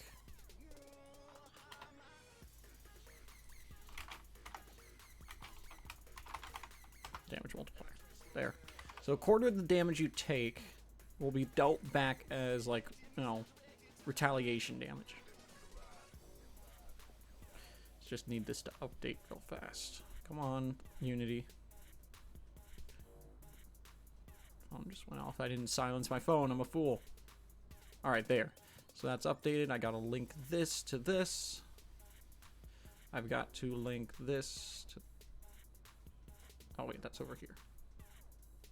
This. So that has the item def.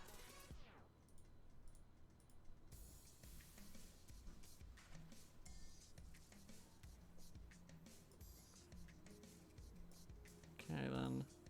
I'm gonna just bring this back in. I said bring this back in. I said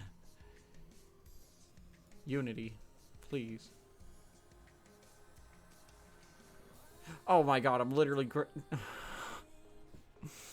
derp.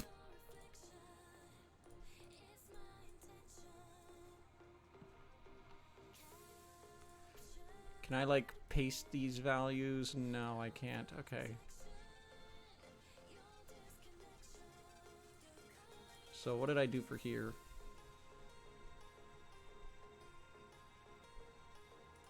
Grab and follow child of controller uses drop button.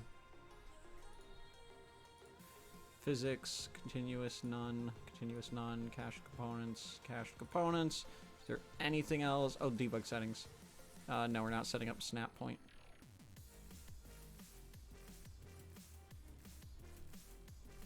What is this materials thing?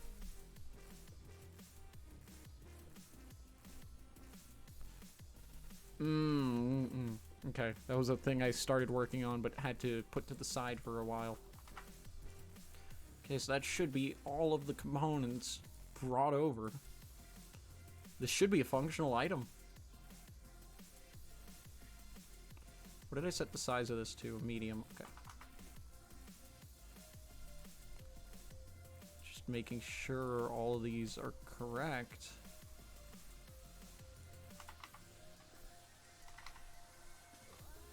It looks all right. Okay, let's go ahead and chuck this into the prefab folder and see how this works.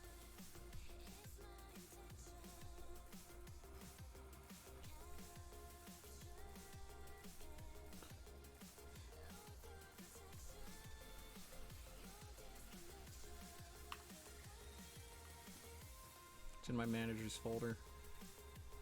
Network manager. I'm also going to open up this, reset the Y position, because even though it's in here, I have a feeling something's going to be screwy with that, so... Okay, let's go into Network Manager. Throw thorns. Actually, wait, let's throw it in like that. Throw thorns into the passive item network object. So it has no synergies at the moment, which is fine. But later on, I'm going to want to add some. Let's go to the main menu.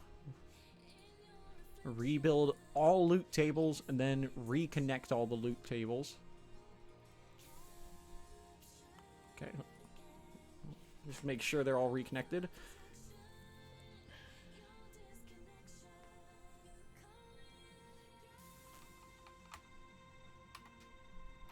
Now let's see how this works. I'm actually gonna full screen the game. It did not update correctly. What went wrong?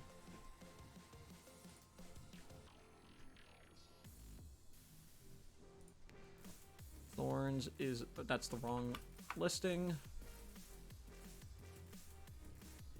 This is a passive item. It is rare. Let's go look at the rare loot tables. It's right there.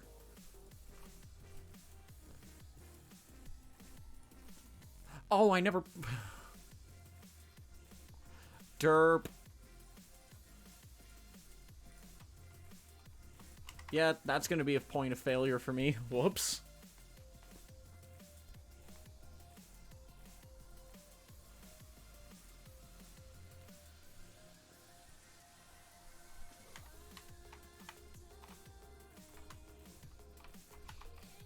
There we go, thorns.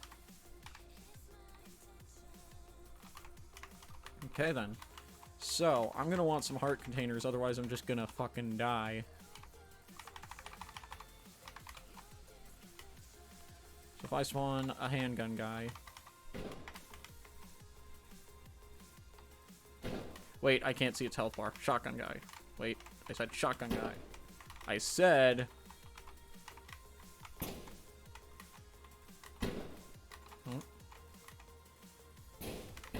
So I can't see the health bar updating, which makes me think something's wrong. Let me go get a gun so I can take care of that guy. Hang on.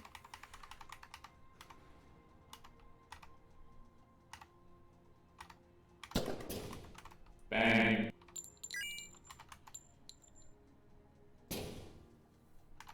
It's doing damage. It is absolutely doing damage.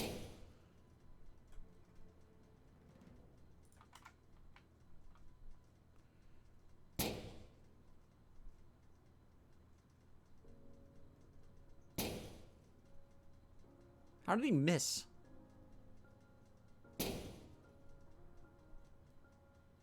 Pause. Wait, where is its health?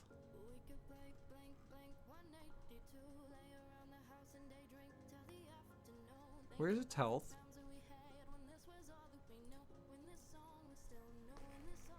Oh, current HP is still 7.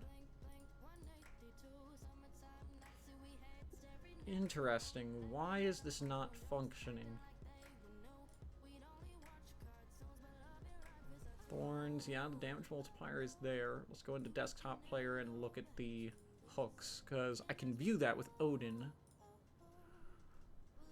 Hang on, it's over here. On owner, take damage. Yeah, there, it's right there, it's being called.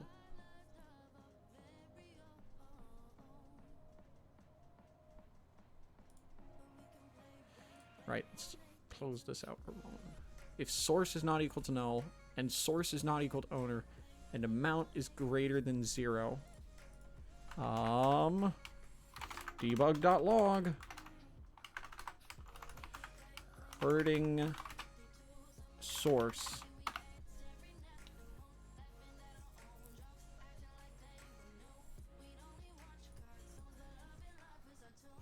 I'll take damage post, I'll take damage pre.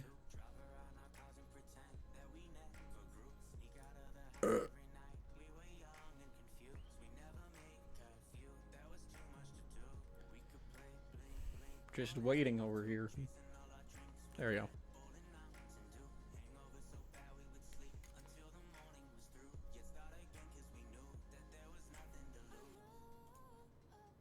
I'm not going to maximize, just because I want to see what happens here.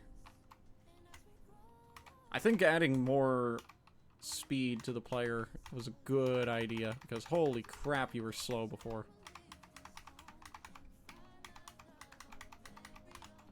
Get 40 health.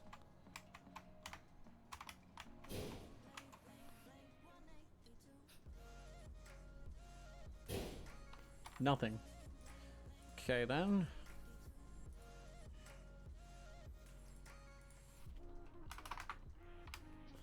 Debug.log hook called.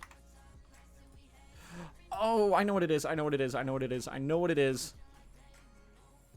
There it is. It has its own hurt entity script. I forgot.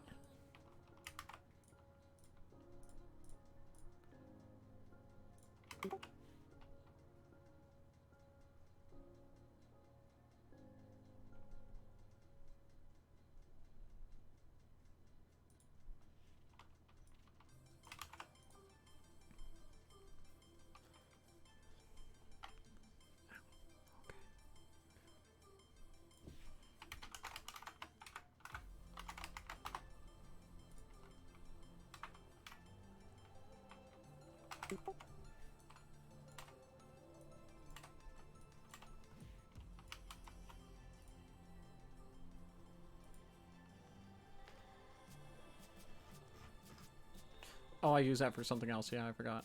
I forgot that players had their own hook for this kind of thing, though. But yeah, I'm gonna have to make some things that do damage resistance and whatnot. Yeah. How much damage do I have them set to do at the moment? Because I'm wondering if I could just, you know, remove that hard lock on the amount of damage that something does.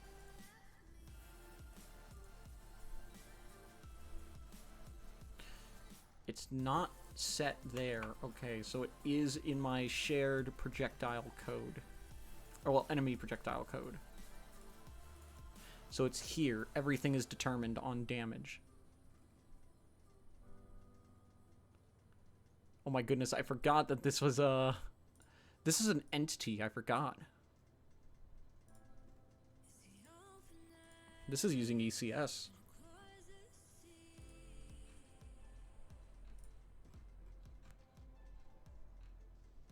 This is non-serialized, so... Bug on my monitor.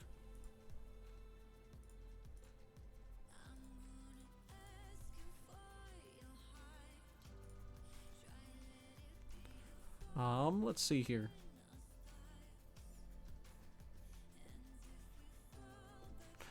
Right here. Projectile damage manually set to 1. Okay, so everything that's dealt to a player is already set. So tired. Oof. It's manually set already, so could just say screw it and just hope I was consistent everywhere. I should have been, at least. We're gonna find out pretty soon. Also, something I need to do is I need to add sounds for a bunch of things. Like, right now it's all just me going, bang, bang, bang. So I like to make it so everything has proper sounds. Well, not proper sounds, but, you know, at least some sound.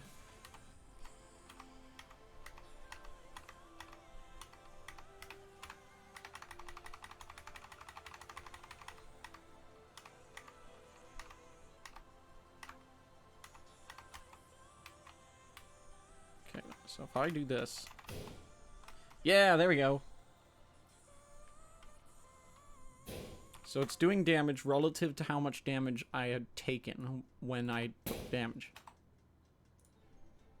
And this has no circular referencing of hurting me.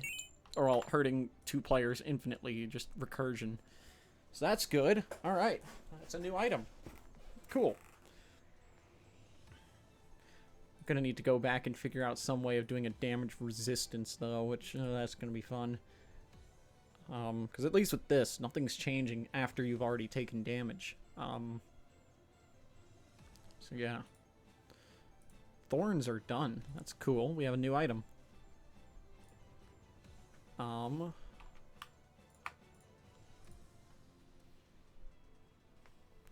see here. Also, technically, an enemy can run this item.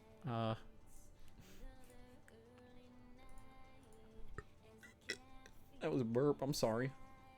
I want to set up item stacking to where if you stack more items, it becomes more efficient. But for now, I think I'll hold off on that. We've made progress anyways, though. Like, brand new items in the game. Hell yeah. I think I want to try my hand at an item that brings you back, though. From the dead. So, like, you die, and then you respawn. I have an idea. So we'll just dupe this. We'll just name this 1-Up. Do.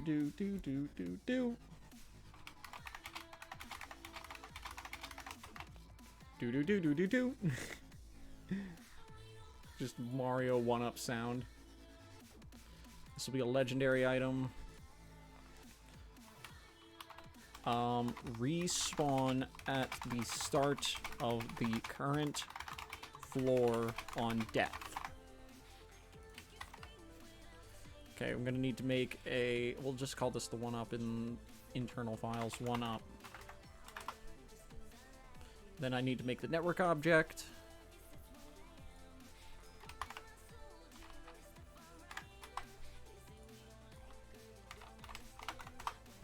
Okay, then.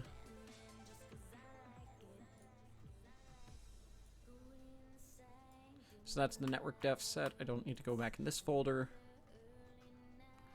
I don't need to go down here. See here, passive items. We'll make a new one. Folder 1-Up.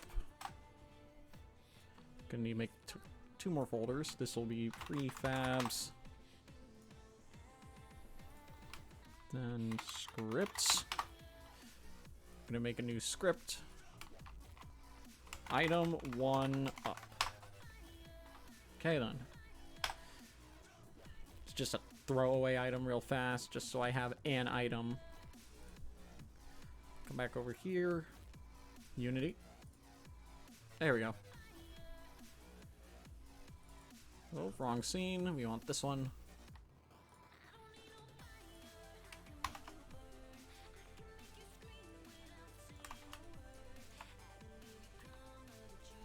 We will unpack the prefab, call this the 1-Up.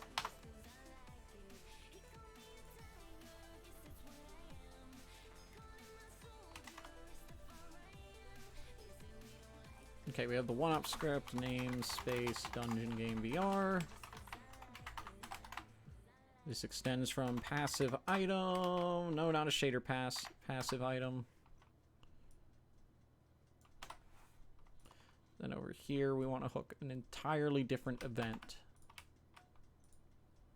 Wait, no, we don't want the heart container. We want thorns because this one has a hook. on death. On owner death.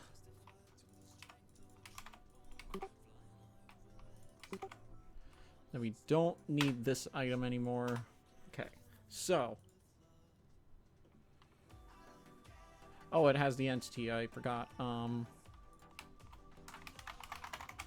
Entity calls. So what we can do, I'm gonna need to look into what happens upon death, because it's been a while. So it just sets the alive flag to false.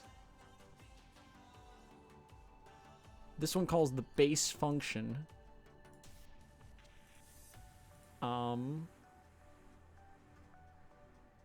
So what we want to do here, I'm going to duplicate some events again.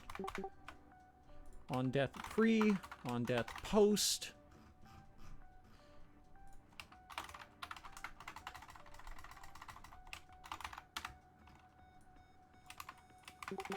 Oops.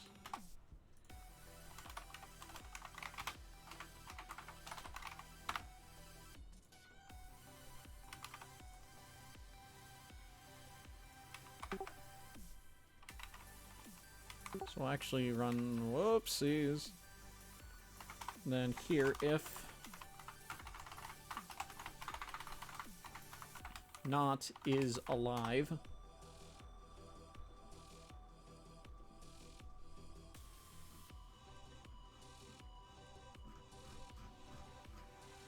Yeah, like there. Actually, I shouldn't do this here. I should not do that there. But honestly, this is the best case for me to do this.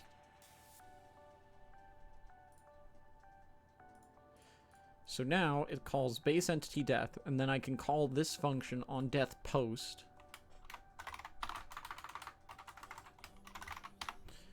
And then we can go owner.isAlive equals true, so they're alive again. Owner.respawn. So they won't take damage. Their health is still going to be super low.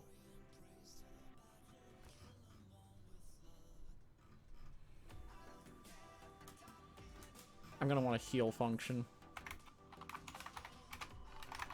Bool heal equals false. If heal.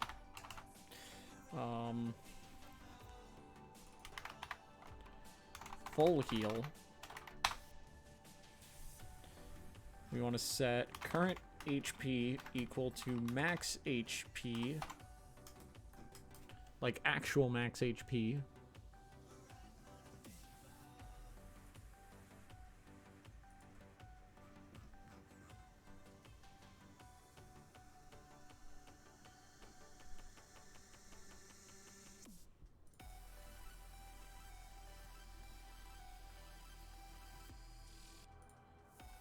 Do I have anything hooking into on HP change? No, I don't. Okay.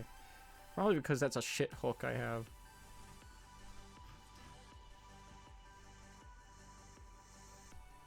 Then we want to go into here, full heal, true.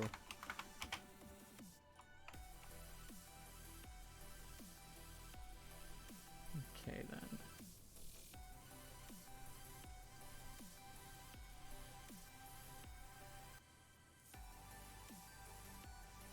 Alrighty.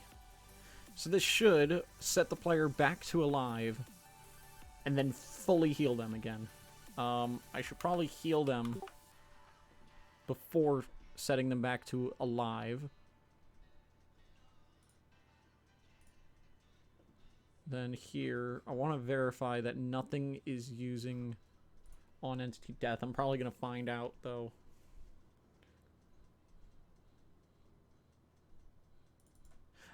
The boss stuff. Okay, so this doesn't really matter. Actually, it kind of does. I'll have this use post.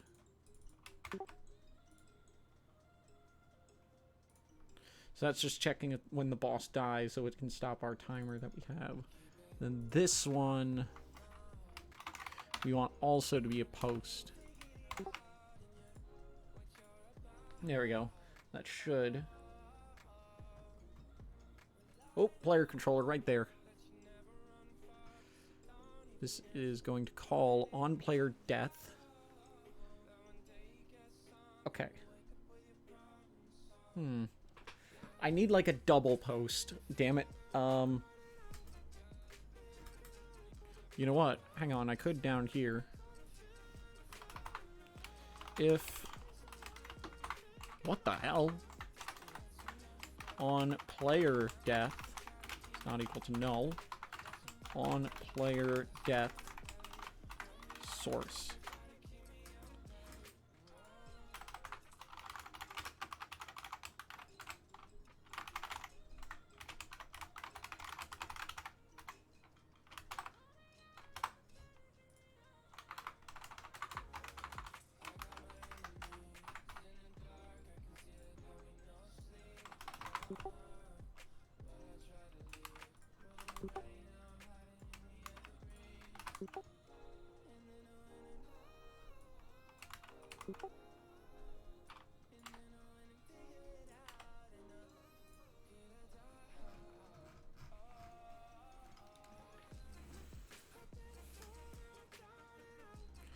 Okay, then.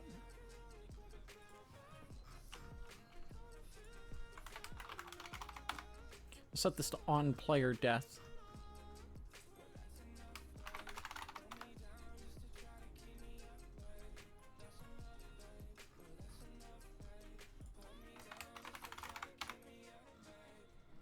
There we go. So now this all leads to this function only being called when the player is well and truly dead.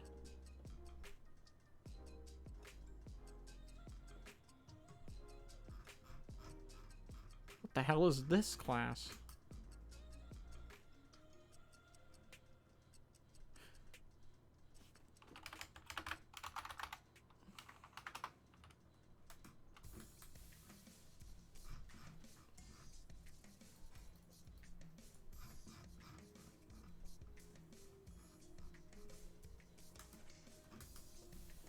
Okay then, I forgot I renamed some things. So let's see here.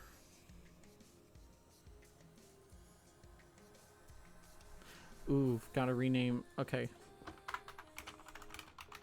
To do, make this use entity.name. And then like right around here.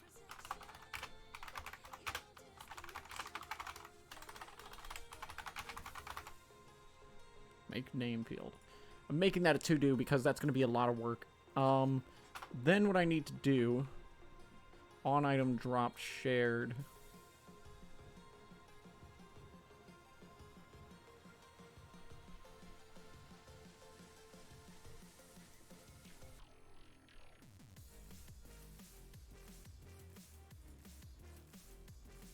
This is primary. That's for weapons. That's literally only for weapons.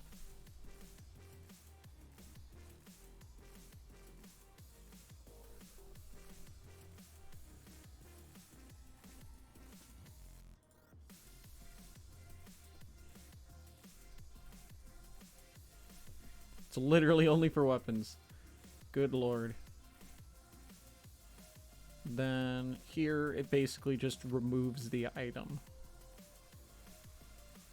Gotcha. So what we want to call is we want to call on item dropped shared.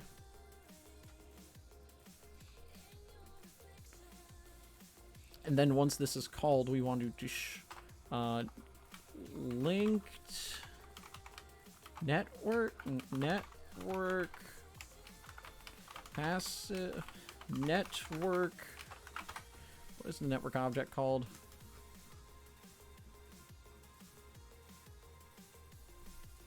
What is my network object called? Do I not have a link to it? If I don't have a link to it, I'm going to be slightly upset.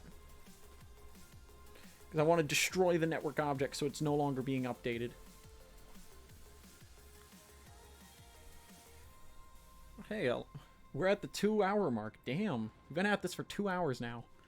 And a lot of progress has been made on a lot of systems. A couple new items were made. Hell yeah.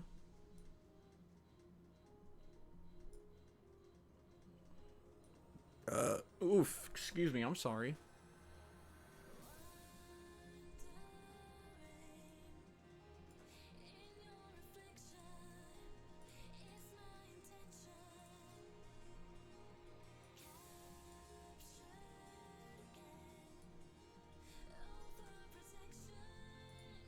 Okay, so I don't actually have a reference to the one thing. I'm gonna fix that.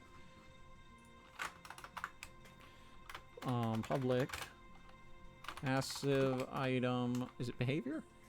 Network object? Network passive item. There it is. Linked network object. Linked network object dot network destroy.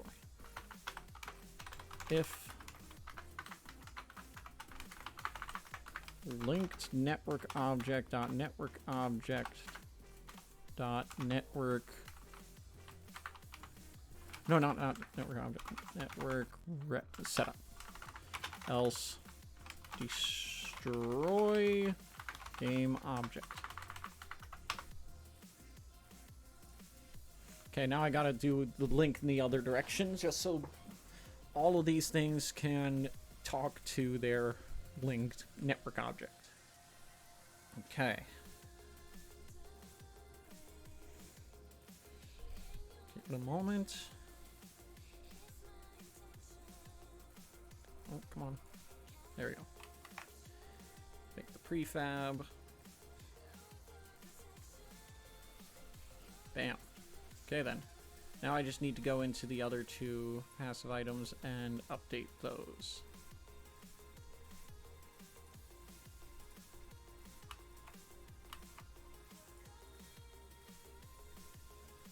There. Perfect. Excellent. Okay, so now save this scene, delete all of these things I've spawned in the test scene. Into the main menu. I forgot that's a prefab. Alright, let's go ahead and chuck the one up in there and apply the override. Okay, and then I need to add this to my network object.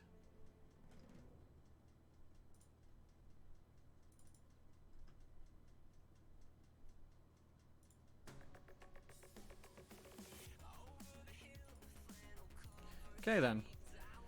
3 of them. I want to make 100% sure my network object is correct.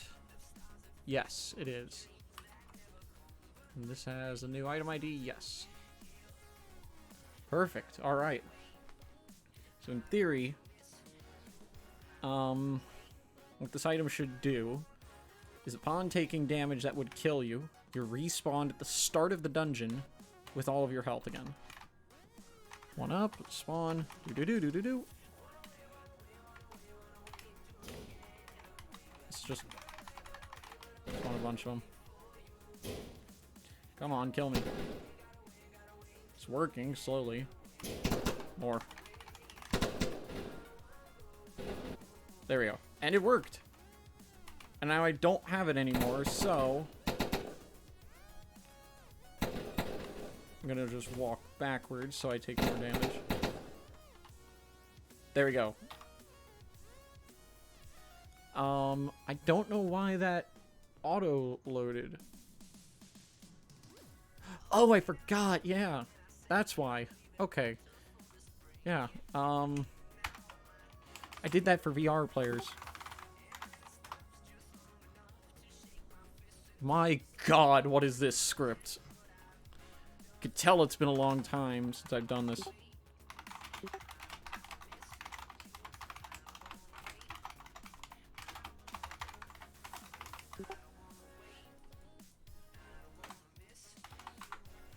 Okay then,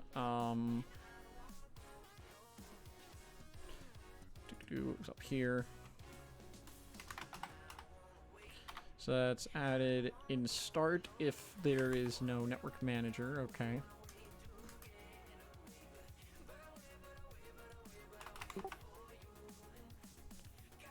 Then also it's called again, or mentioned again down here, if This is the owner. Okay.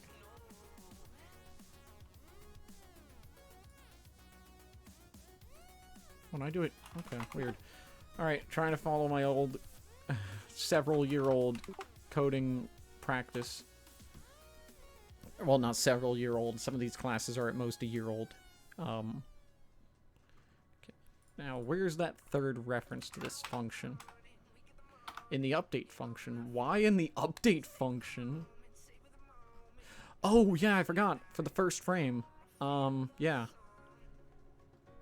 I forgot about that. Yeah, I run this on literally the first frame. I don't remember why I have this here. But I do have this here. I don't know why. I think it was one of those cases of it just wouldn't work unless I did this. This is really dirty, but...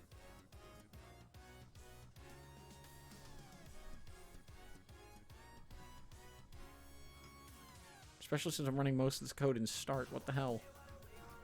What was I doing? What is this class?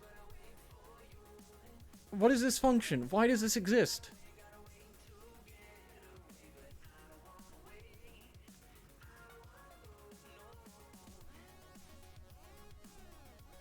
When is this ever called? What is the point of this? Right.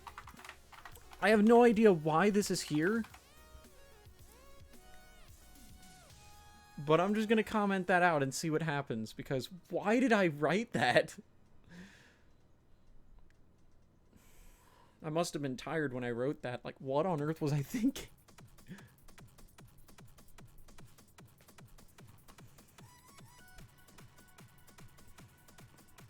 All the code I've written, that's probably the one piece of code I'm the least proud of. No. I'm lying. There's one piece of code I'm less proud of.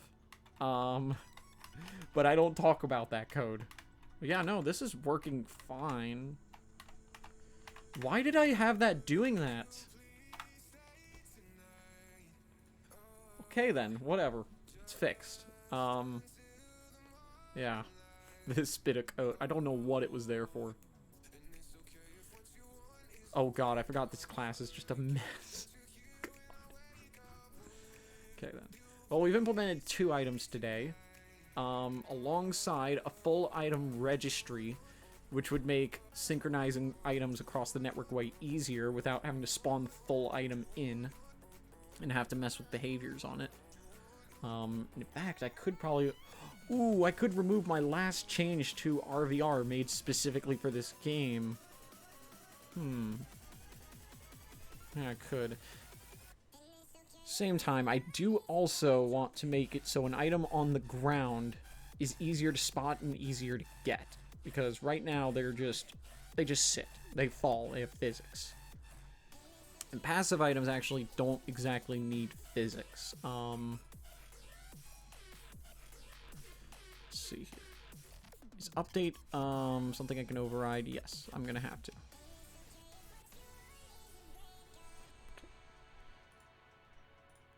It's protected override, okay.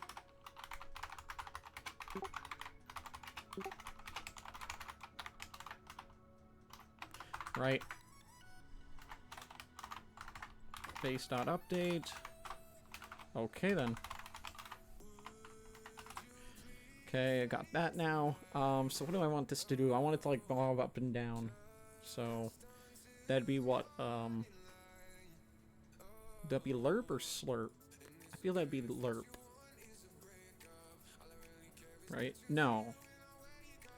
I want it to have like an acceleration curve, like, you know, like it's hovering.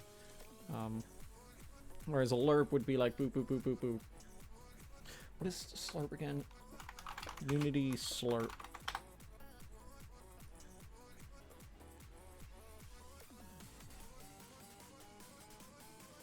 Spherically interpolates. Oops, I just lost a bunch of stuff. By amount t, difference between this and linear is that the vectors are treated as directions rather than points in space. That's not what I want.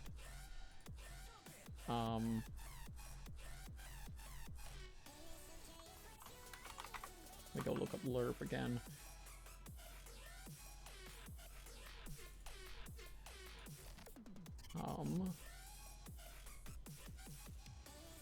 So I want there to be acceleration and deceleration, so a curve. Wait, hold on.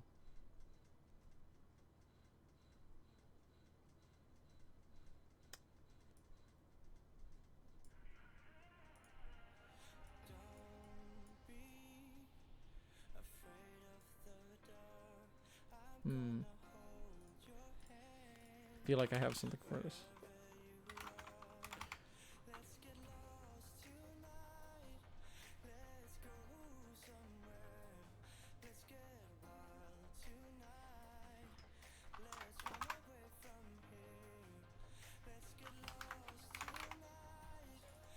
Let's just use bolt. I'm just gonna yank some of these values over just so I can verify these.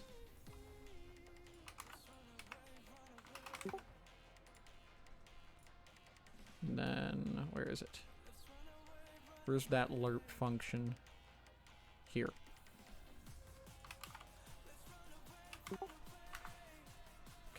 Okay. Yep, we want vector3.lerp. Where to start?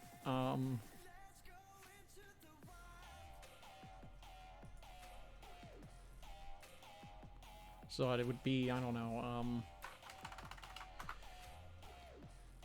actually, I only want this to call if owner is equal to null, or, no, if it's not equal to null, or transform.parent not equal to null, return. We only want this to, sorry, I bumped the mic. Actually, wait, I have all of this code here for this.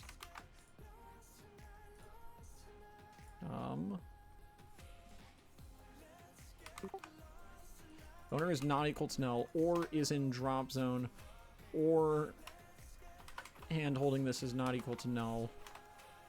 There. All these things will just make it fail out. In fact, I'm going to move is in drop zone to the start, just because that's a Boolean, and that would save a little bit of performance on these three checks. Okay. Let's see here. I want to store the position that it spawns at. Protected, override, void, start, base.start. We want to store the position. Vector3 spawn pause. Spawn pause equals transform.position.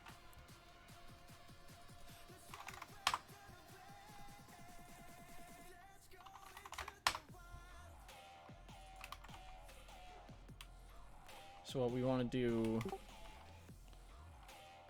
let's see here. Hold on a minute, I should probably go and grab a very important part of this, huh?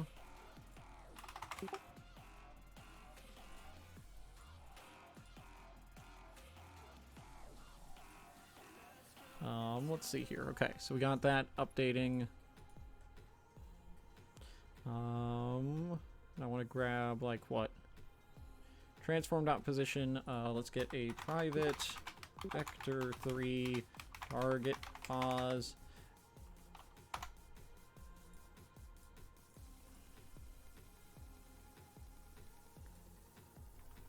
Okay. Actually, I have a feeling that start isn't gonna work. This'll be fine, honestly. This'll be good enough.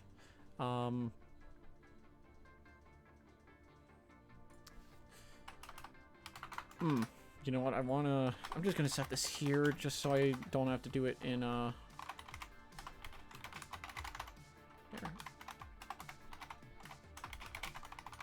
There, just setting those just so I don't have to set them manually. I'll do it later. I'll set them manually later if I am keeping this. Target pause. We'll have 2 target pause, but we'll only use 1 for now. Target pause 1 equals, spawn pause plus new vector3 0 0.750. So what, we'll,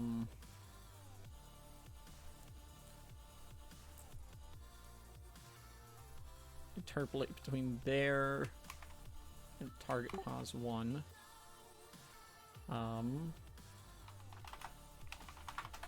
Bool up.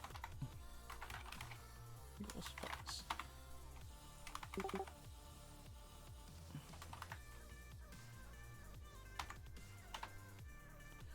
All right.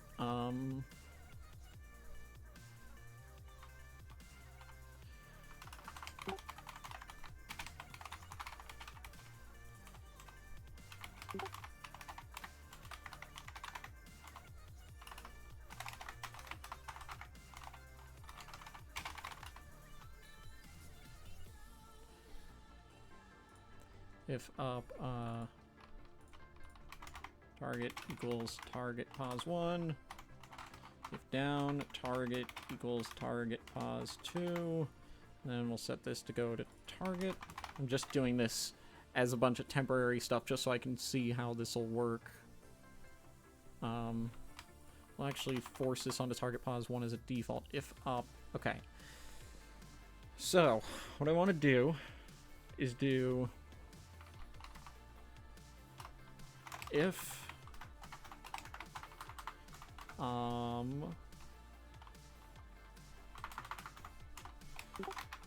vector tree pos equals transformed opposition, just so I store that. If pos is equal to target pos 1, excuse me, no, it's not equal,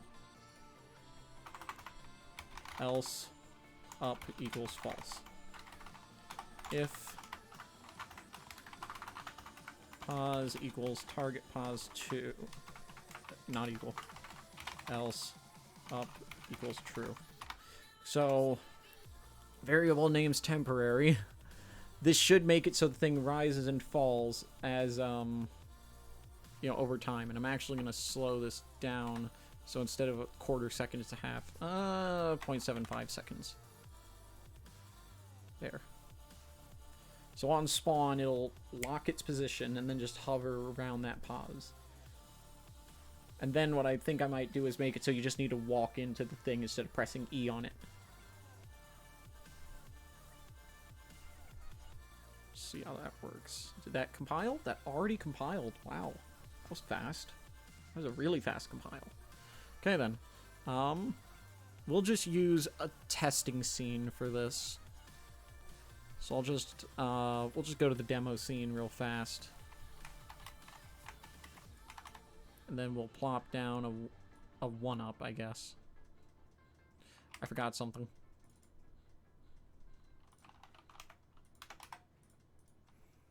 Okay. We're gonna move the 1-up down from the ceiling. Over here. Put it like right there. That's good for now. Okay. We'll set this to 1.25.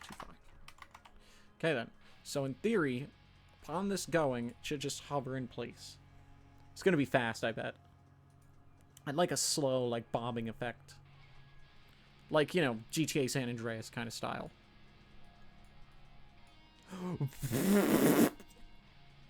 I think that's a little much. Oh, you know why? I never reset it. Reset timer equals 0F.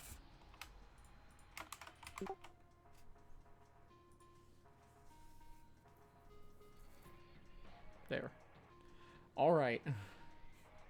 Let's try that again. This time with less screwiness.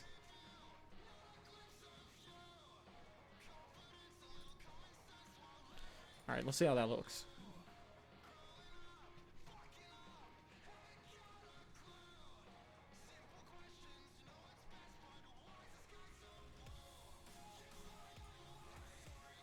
Okay, it kind of has acceleration, but it's a little too much movement.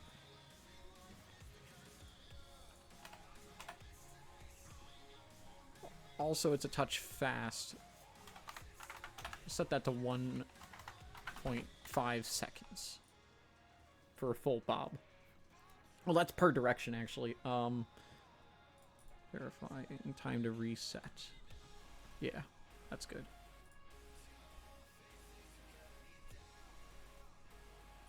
Okay, then let's see how this looks. Come on, Unity. Take your time, I guess. Still way too fast. Go for broke, 5 seconds. Really, really slow bobbing, but I want it to be a slow, subtle bob, so. Oh my god, I'm stupid. I made this a public variable. And I just never updated it. Okay.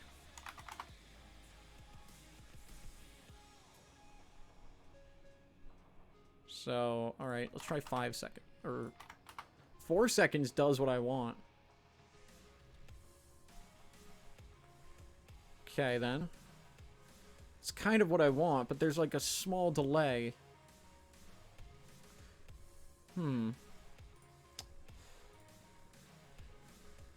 So how about this? Instead of just comparing the full vector, how about I just compare the y? And then I can make it within a certain amount.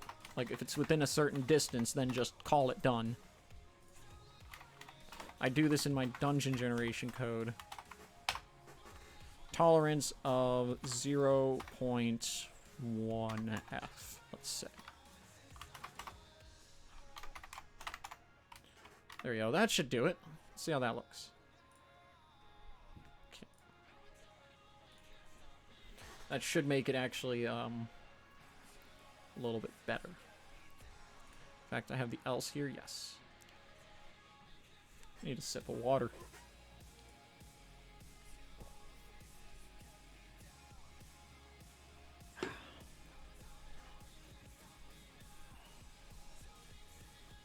Come on. Okay. Oh, because I never fixed that. What does 10 do? 10 is still too fast. How about 15? 20? How about just 30?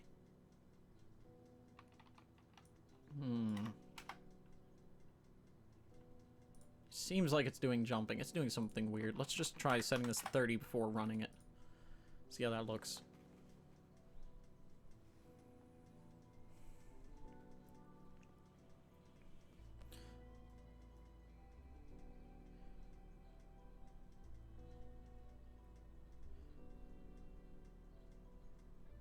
I want to make that a little bit smoother. Let's try decreasing the distance a little more. See how that looks.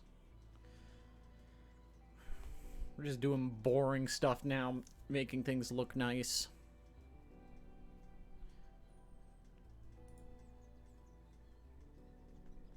Should be good.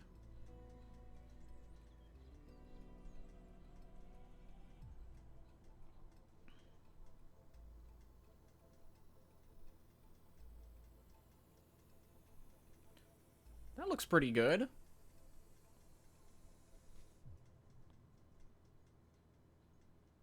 Yeah, that looks alright. Awesome.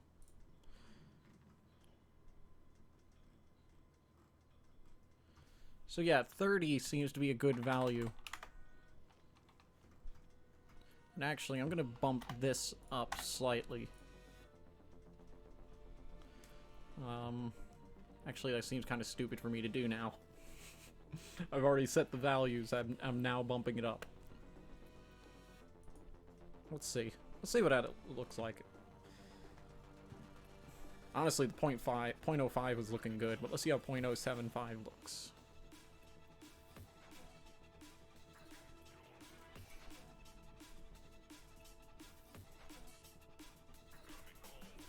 That looks pretty decent.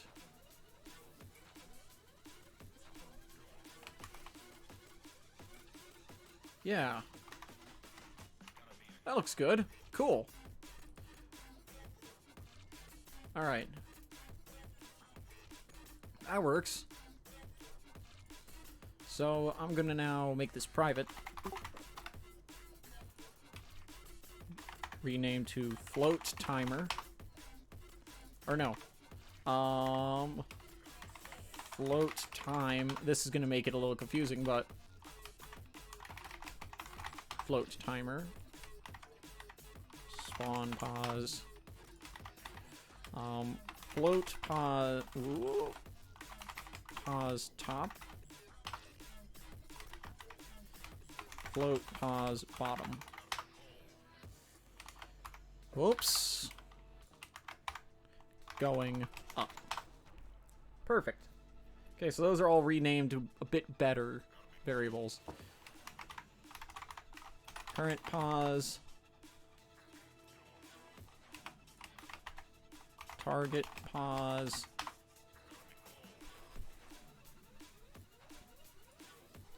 What I might also do actually is do that just so it's running for an extra frame. That should do okay. So these are all dynamically calculated. Well, these are calculated at runtime because they kind of need to be. These two I can remove because I'm going to manually do this now to all my passive items because that was just a temporary thing. Now I just gotta wait on the recompile because I changed the class that I thought, oh, I'm not gonna change this much. I could put it in the plugins folder. Nope. There you go. Set this. We'll just do the apply like this, just because I don't want to make stuff broken. There we go. I'm gonna just verify that it still looks decent.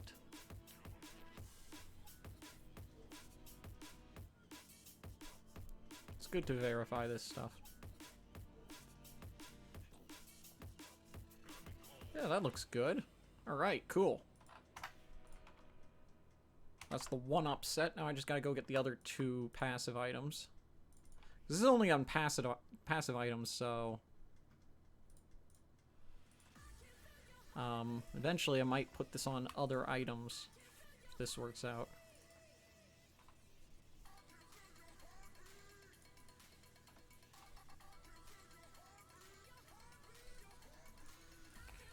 Ooh, question actually. I'm gonna have to go digging down in here. Does this require a rigid body? Oh, Unity. Yeah, no, it needs a rigid body. Okay, then. Yeah. Actually, I want a small rotation on this as well.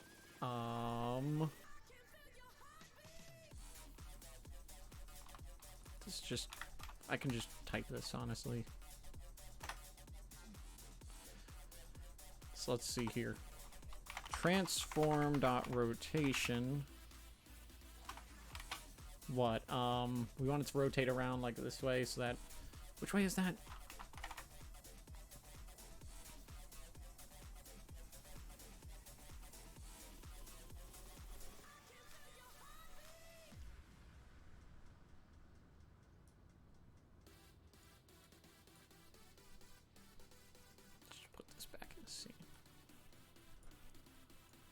So it would be rotation on the y-axis. Okay.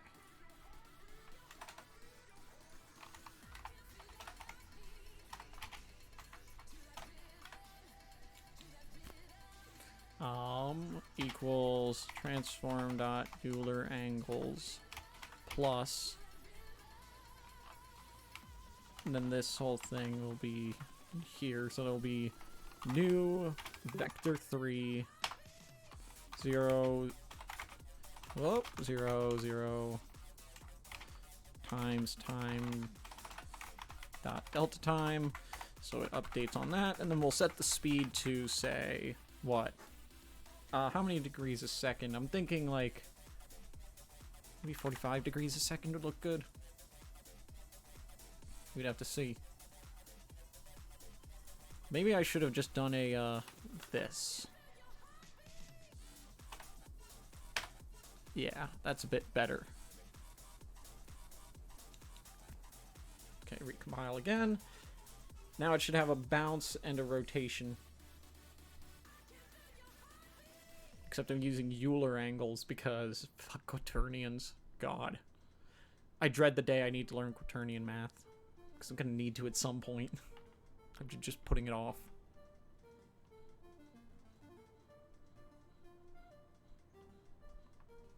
Okay, it's loading.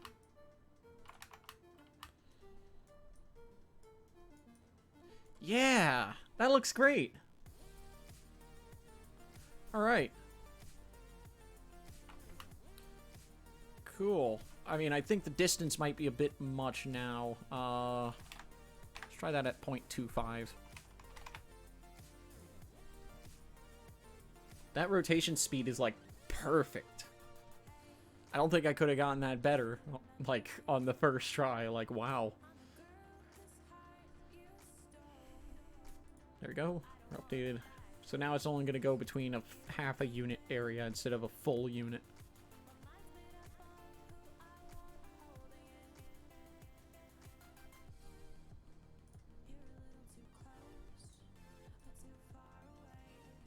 Why did Streamlabs just say welcome to the chat room? Have I been disconnected from chat this whole time?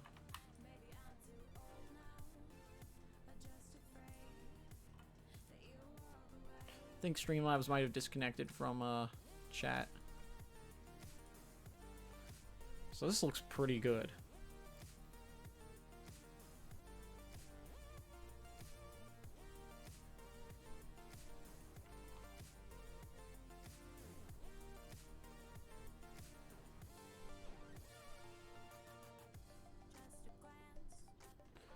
What happens when it hits, Yeah, no, that looks great, actually.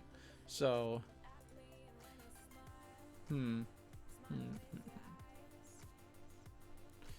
Here's the question now. I'm gonna go ahead and delete this.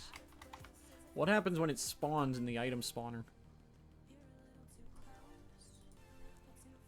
Because, I've been doing all this with me manually placing the thing. I never did item spawner testing. Maybe I should.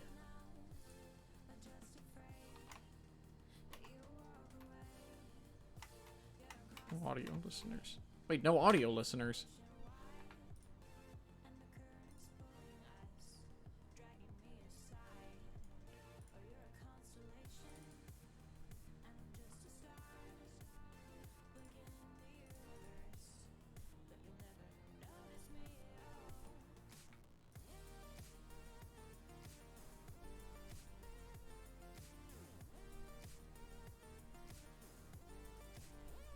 I think that was Steam audio screaming about something.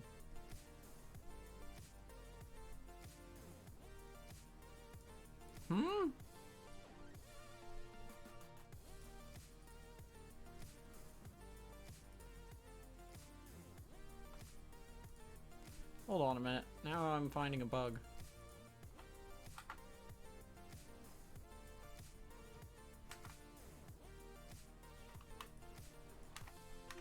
Whoa, whoa, whoa.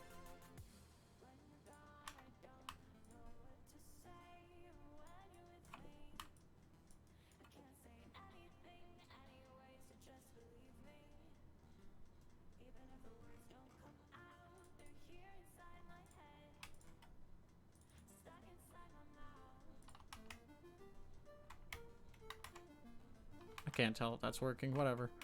Why is the frame rate so bad? There we go. Ooh. Oh, that's perfect.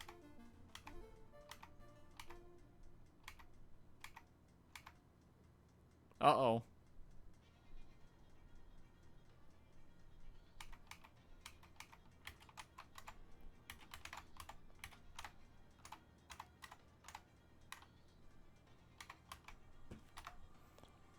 Okay, that's pretty damn good, actually. So, same time, I probably want to remove the physics collider on this. Yeah, because I have a collider on here, and they do hit each other, so What is it I use this collider for? I'm pretty sure I use it for a bunch of things, such as making the object grabbable by desktop and VR players, so I don't think I can do much about that. So if players just spawn more things on the item spawner, which, I mean, honestly, it's a temporary thing for now, just to help with testing. Yeah, this is fine. Okay, then. So that makes me happy. I've gotten a lot done today, relatively. Like, oh man, there was a time period where the last weapon I put in the game was the MP5, and then I did a Desert Eagle, and then this thing is still broken. I need to fix it at some point, and just nothing happened. I made no progress for like 6 months. I've done more in 2 or almost 3 hours than I did for 6 months, so that makes me happy. Yeah. I mean, okay, I say that like I did literally nothing for 6 months. I did make a couple new rooms, which I haven't shown off yet, and they're not currently in the build. 2 rooms. They're for floor 3, which would be more of a modern period. Where the hell is it?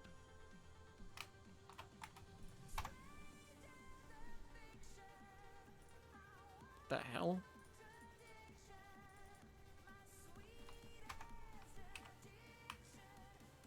Oh, I got that Unity bug again. Or wait, is my room just literally invisible?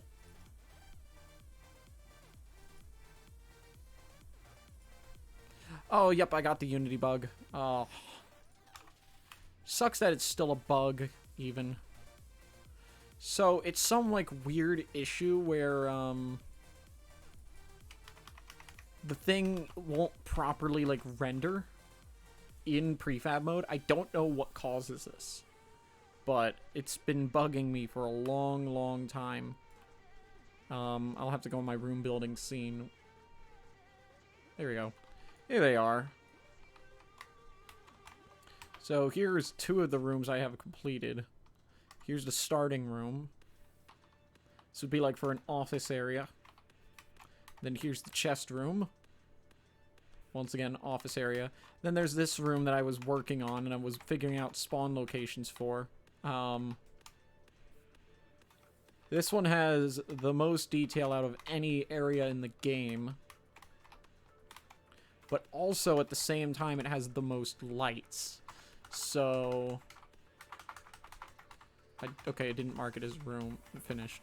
But how many lights did this room have?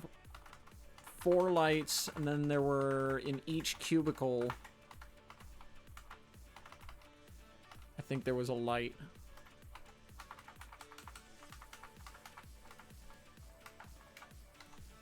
No, there wasn't. Wait. Yeah, no, there were only 4 lights. Okay, no. This thing did have quite a few lights. Desk lamp. Oh, yeah, no. Okay, every part has a light, it seems. Yeah.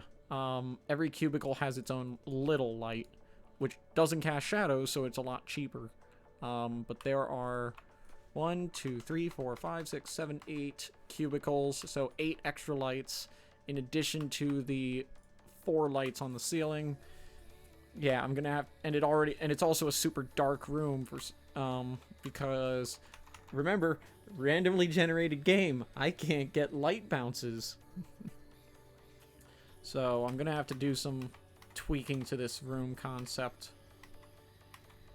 But yeah. I don't remember if I actually set up spawn points. Oh, I did. Yeah, each cubicle had a spawn point, but I just never figured out what they were. Oh, no, I did. Okay, it was mostly handgun guys with a chance of machine gun guys and shotgun guys. Okay. But yeah, no, this area, that is a hugely work in progress room. Like, oh boy, it needs some work. I mean, a lot of the rooms in the game need work, if I'm gonna be honest. I mean, hell, we flip this over to floor 2. These rooms aren't too much better. these two are gone, but all of these are pretty bad as well. This room I might want to phase out entirely, because it only has 2 enemies and is just a waste of time, whereas this room is more what I would want to be the generic, you know, the more generic room. Like, I want this style of room, you know, 4 to 5 enemies, spread out, a few pieces of cover, because there's cover that can randomly spawn in here, whereas this one just has bookshelves for decoration. This thing has decorations too, but this thing just has purely cover generating. This one has decorations and cover. This one's pure decoration as well, actually. I could probably put a few pieces of cover in here. Yeah. Hell, maybe I should, honestly.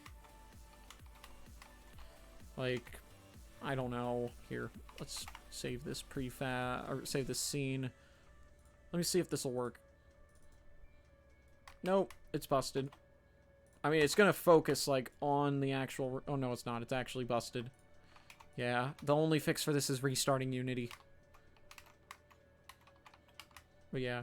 Also, something I haven't shown on stream is I have been working on a mini-map for the game. It's only usable in VR at the moment, and it's on one of your hands. And it shows the whole dungeon, you know, as right after you load in.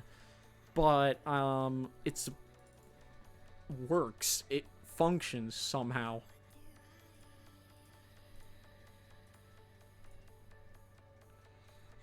So, how was it I was loading the minimap generator? Because I had a specific generation script for it. I want to show that off. That's minimap rotator. I don't need that.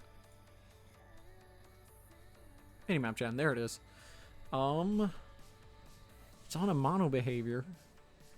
Hold on. Did all of them get placed, like, on it? Yes, it did. Okay, so it was like, yeah, and this functions in all the current areas in the game. Okay, yeah.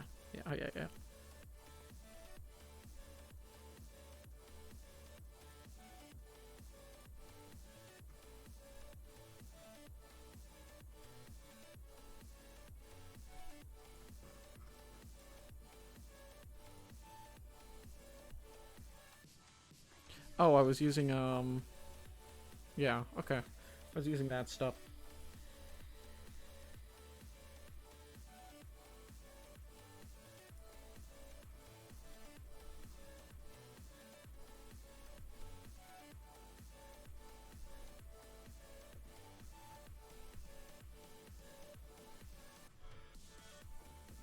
What is the hallway corner? Wait, how was the hallway corner handled?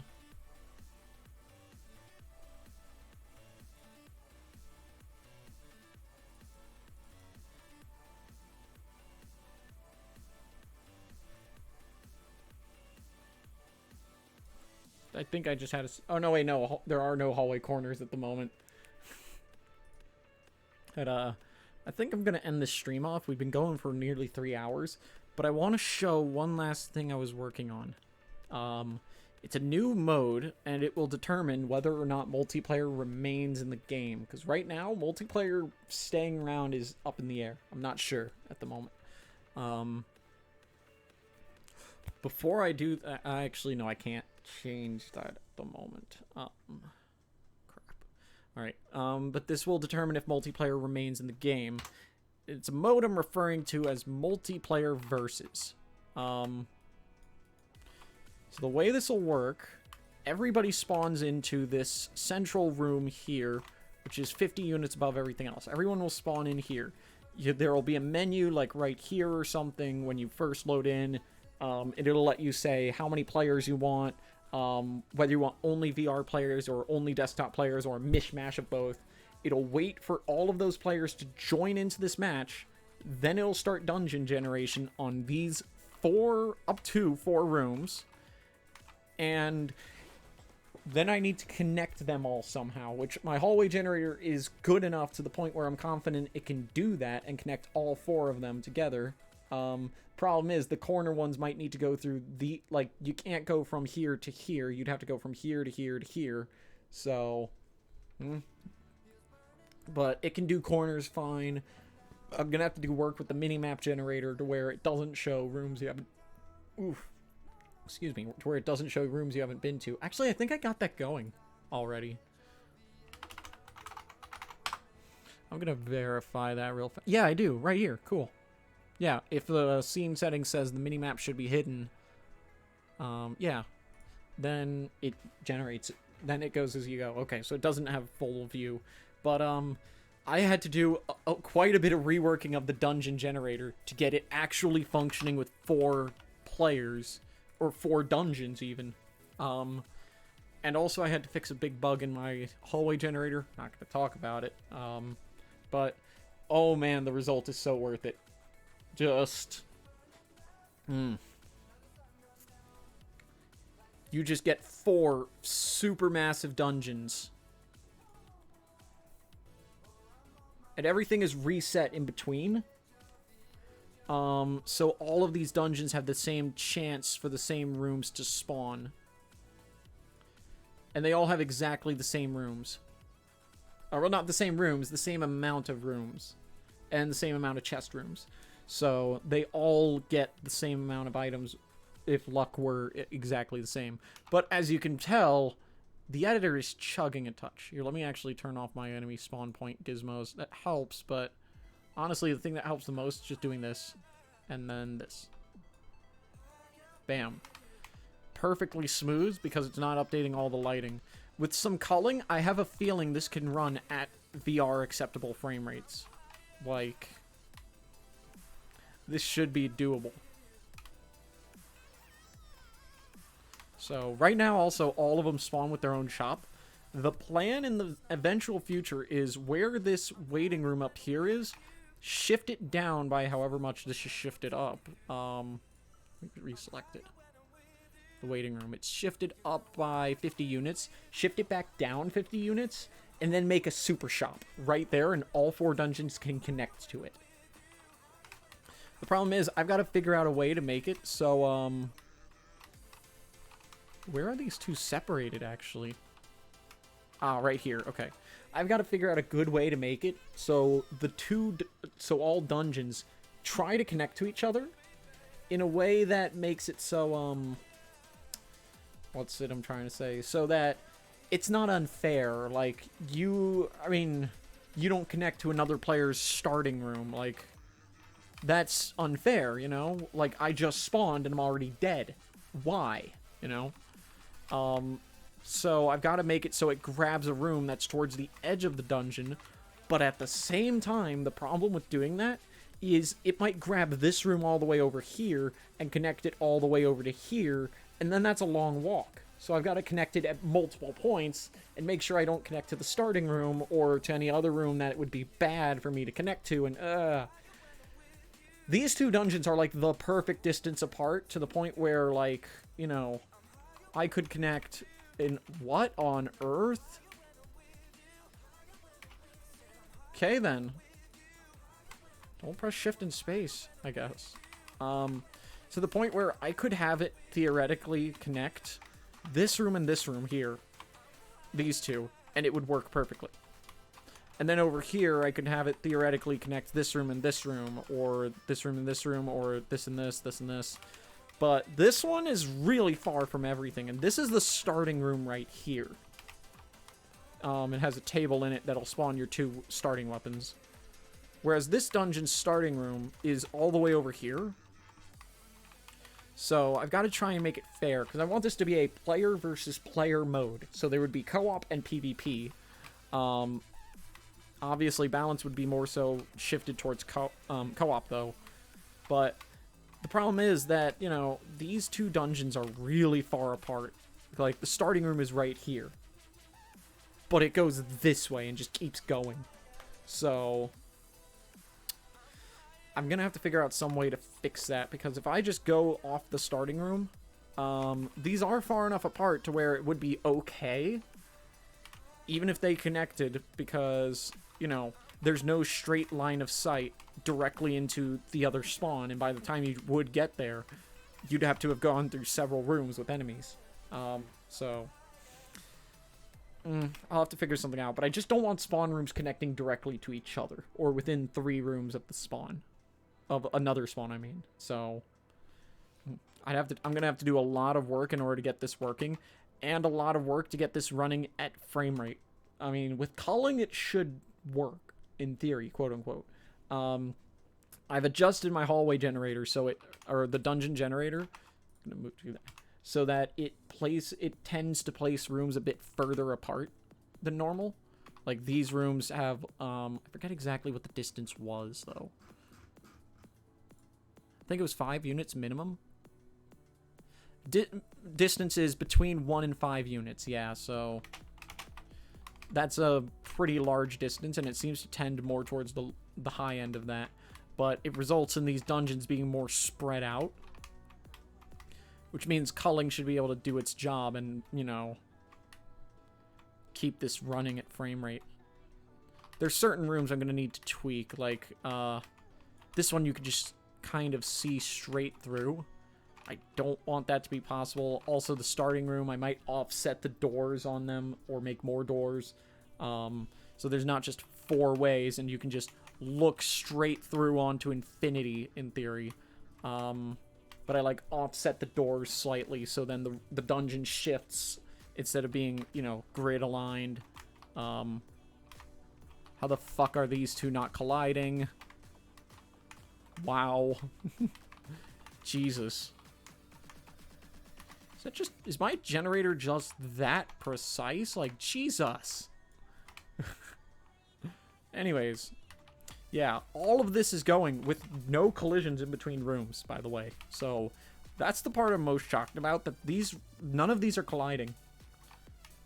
So, yeah, it makes me happy.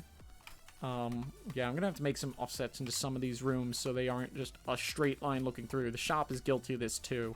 But I'm gonna make a custom shop specifically for this scene. And any changes made for this will provide benefits to the co-op scene as well. Especially with the starting room change. Because eventually I don't want there to be a starting room in the dungeon. But, for now it's fine, I guess. In fact, I could just make a dupe, but yeah, I'll save that for some other time. Like, maybe tomorrow if I do another stream, which I might, I don't know. We'll have to see. We'll have to see. Alright, I'm gonna cut off the stream for now, though. See you guys! Gotta find the button. There it is. Okay, I'm gonna mute that, and then... boop!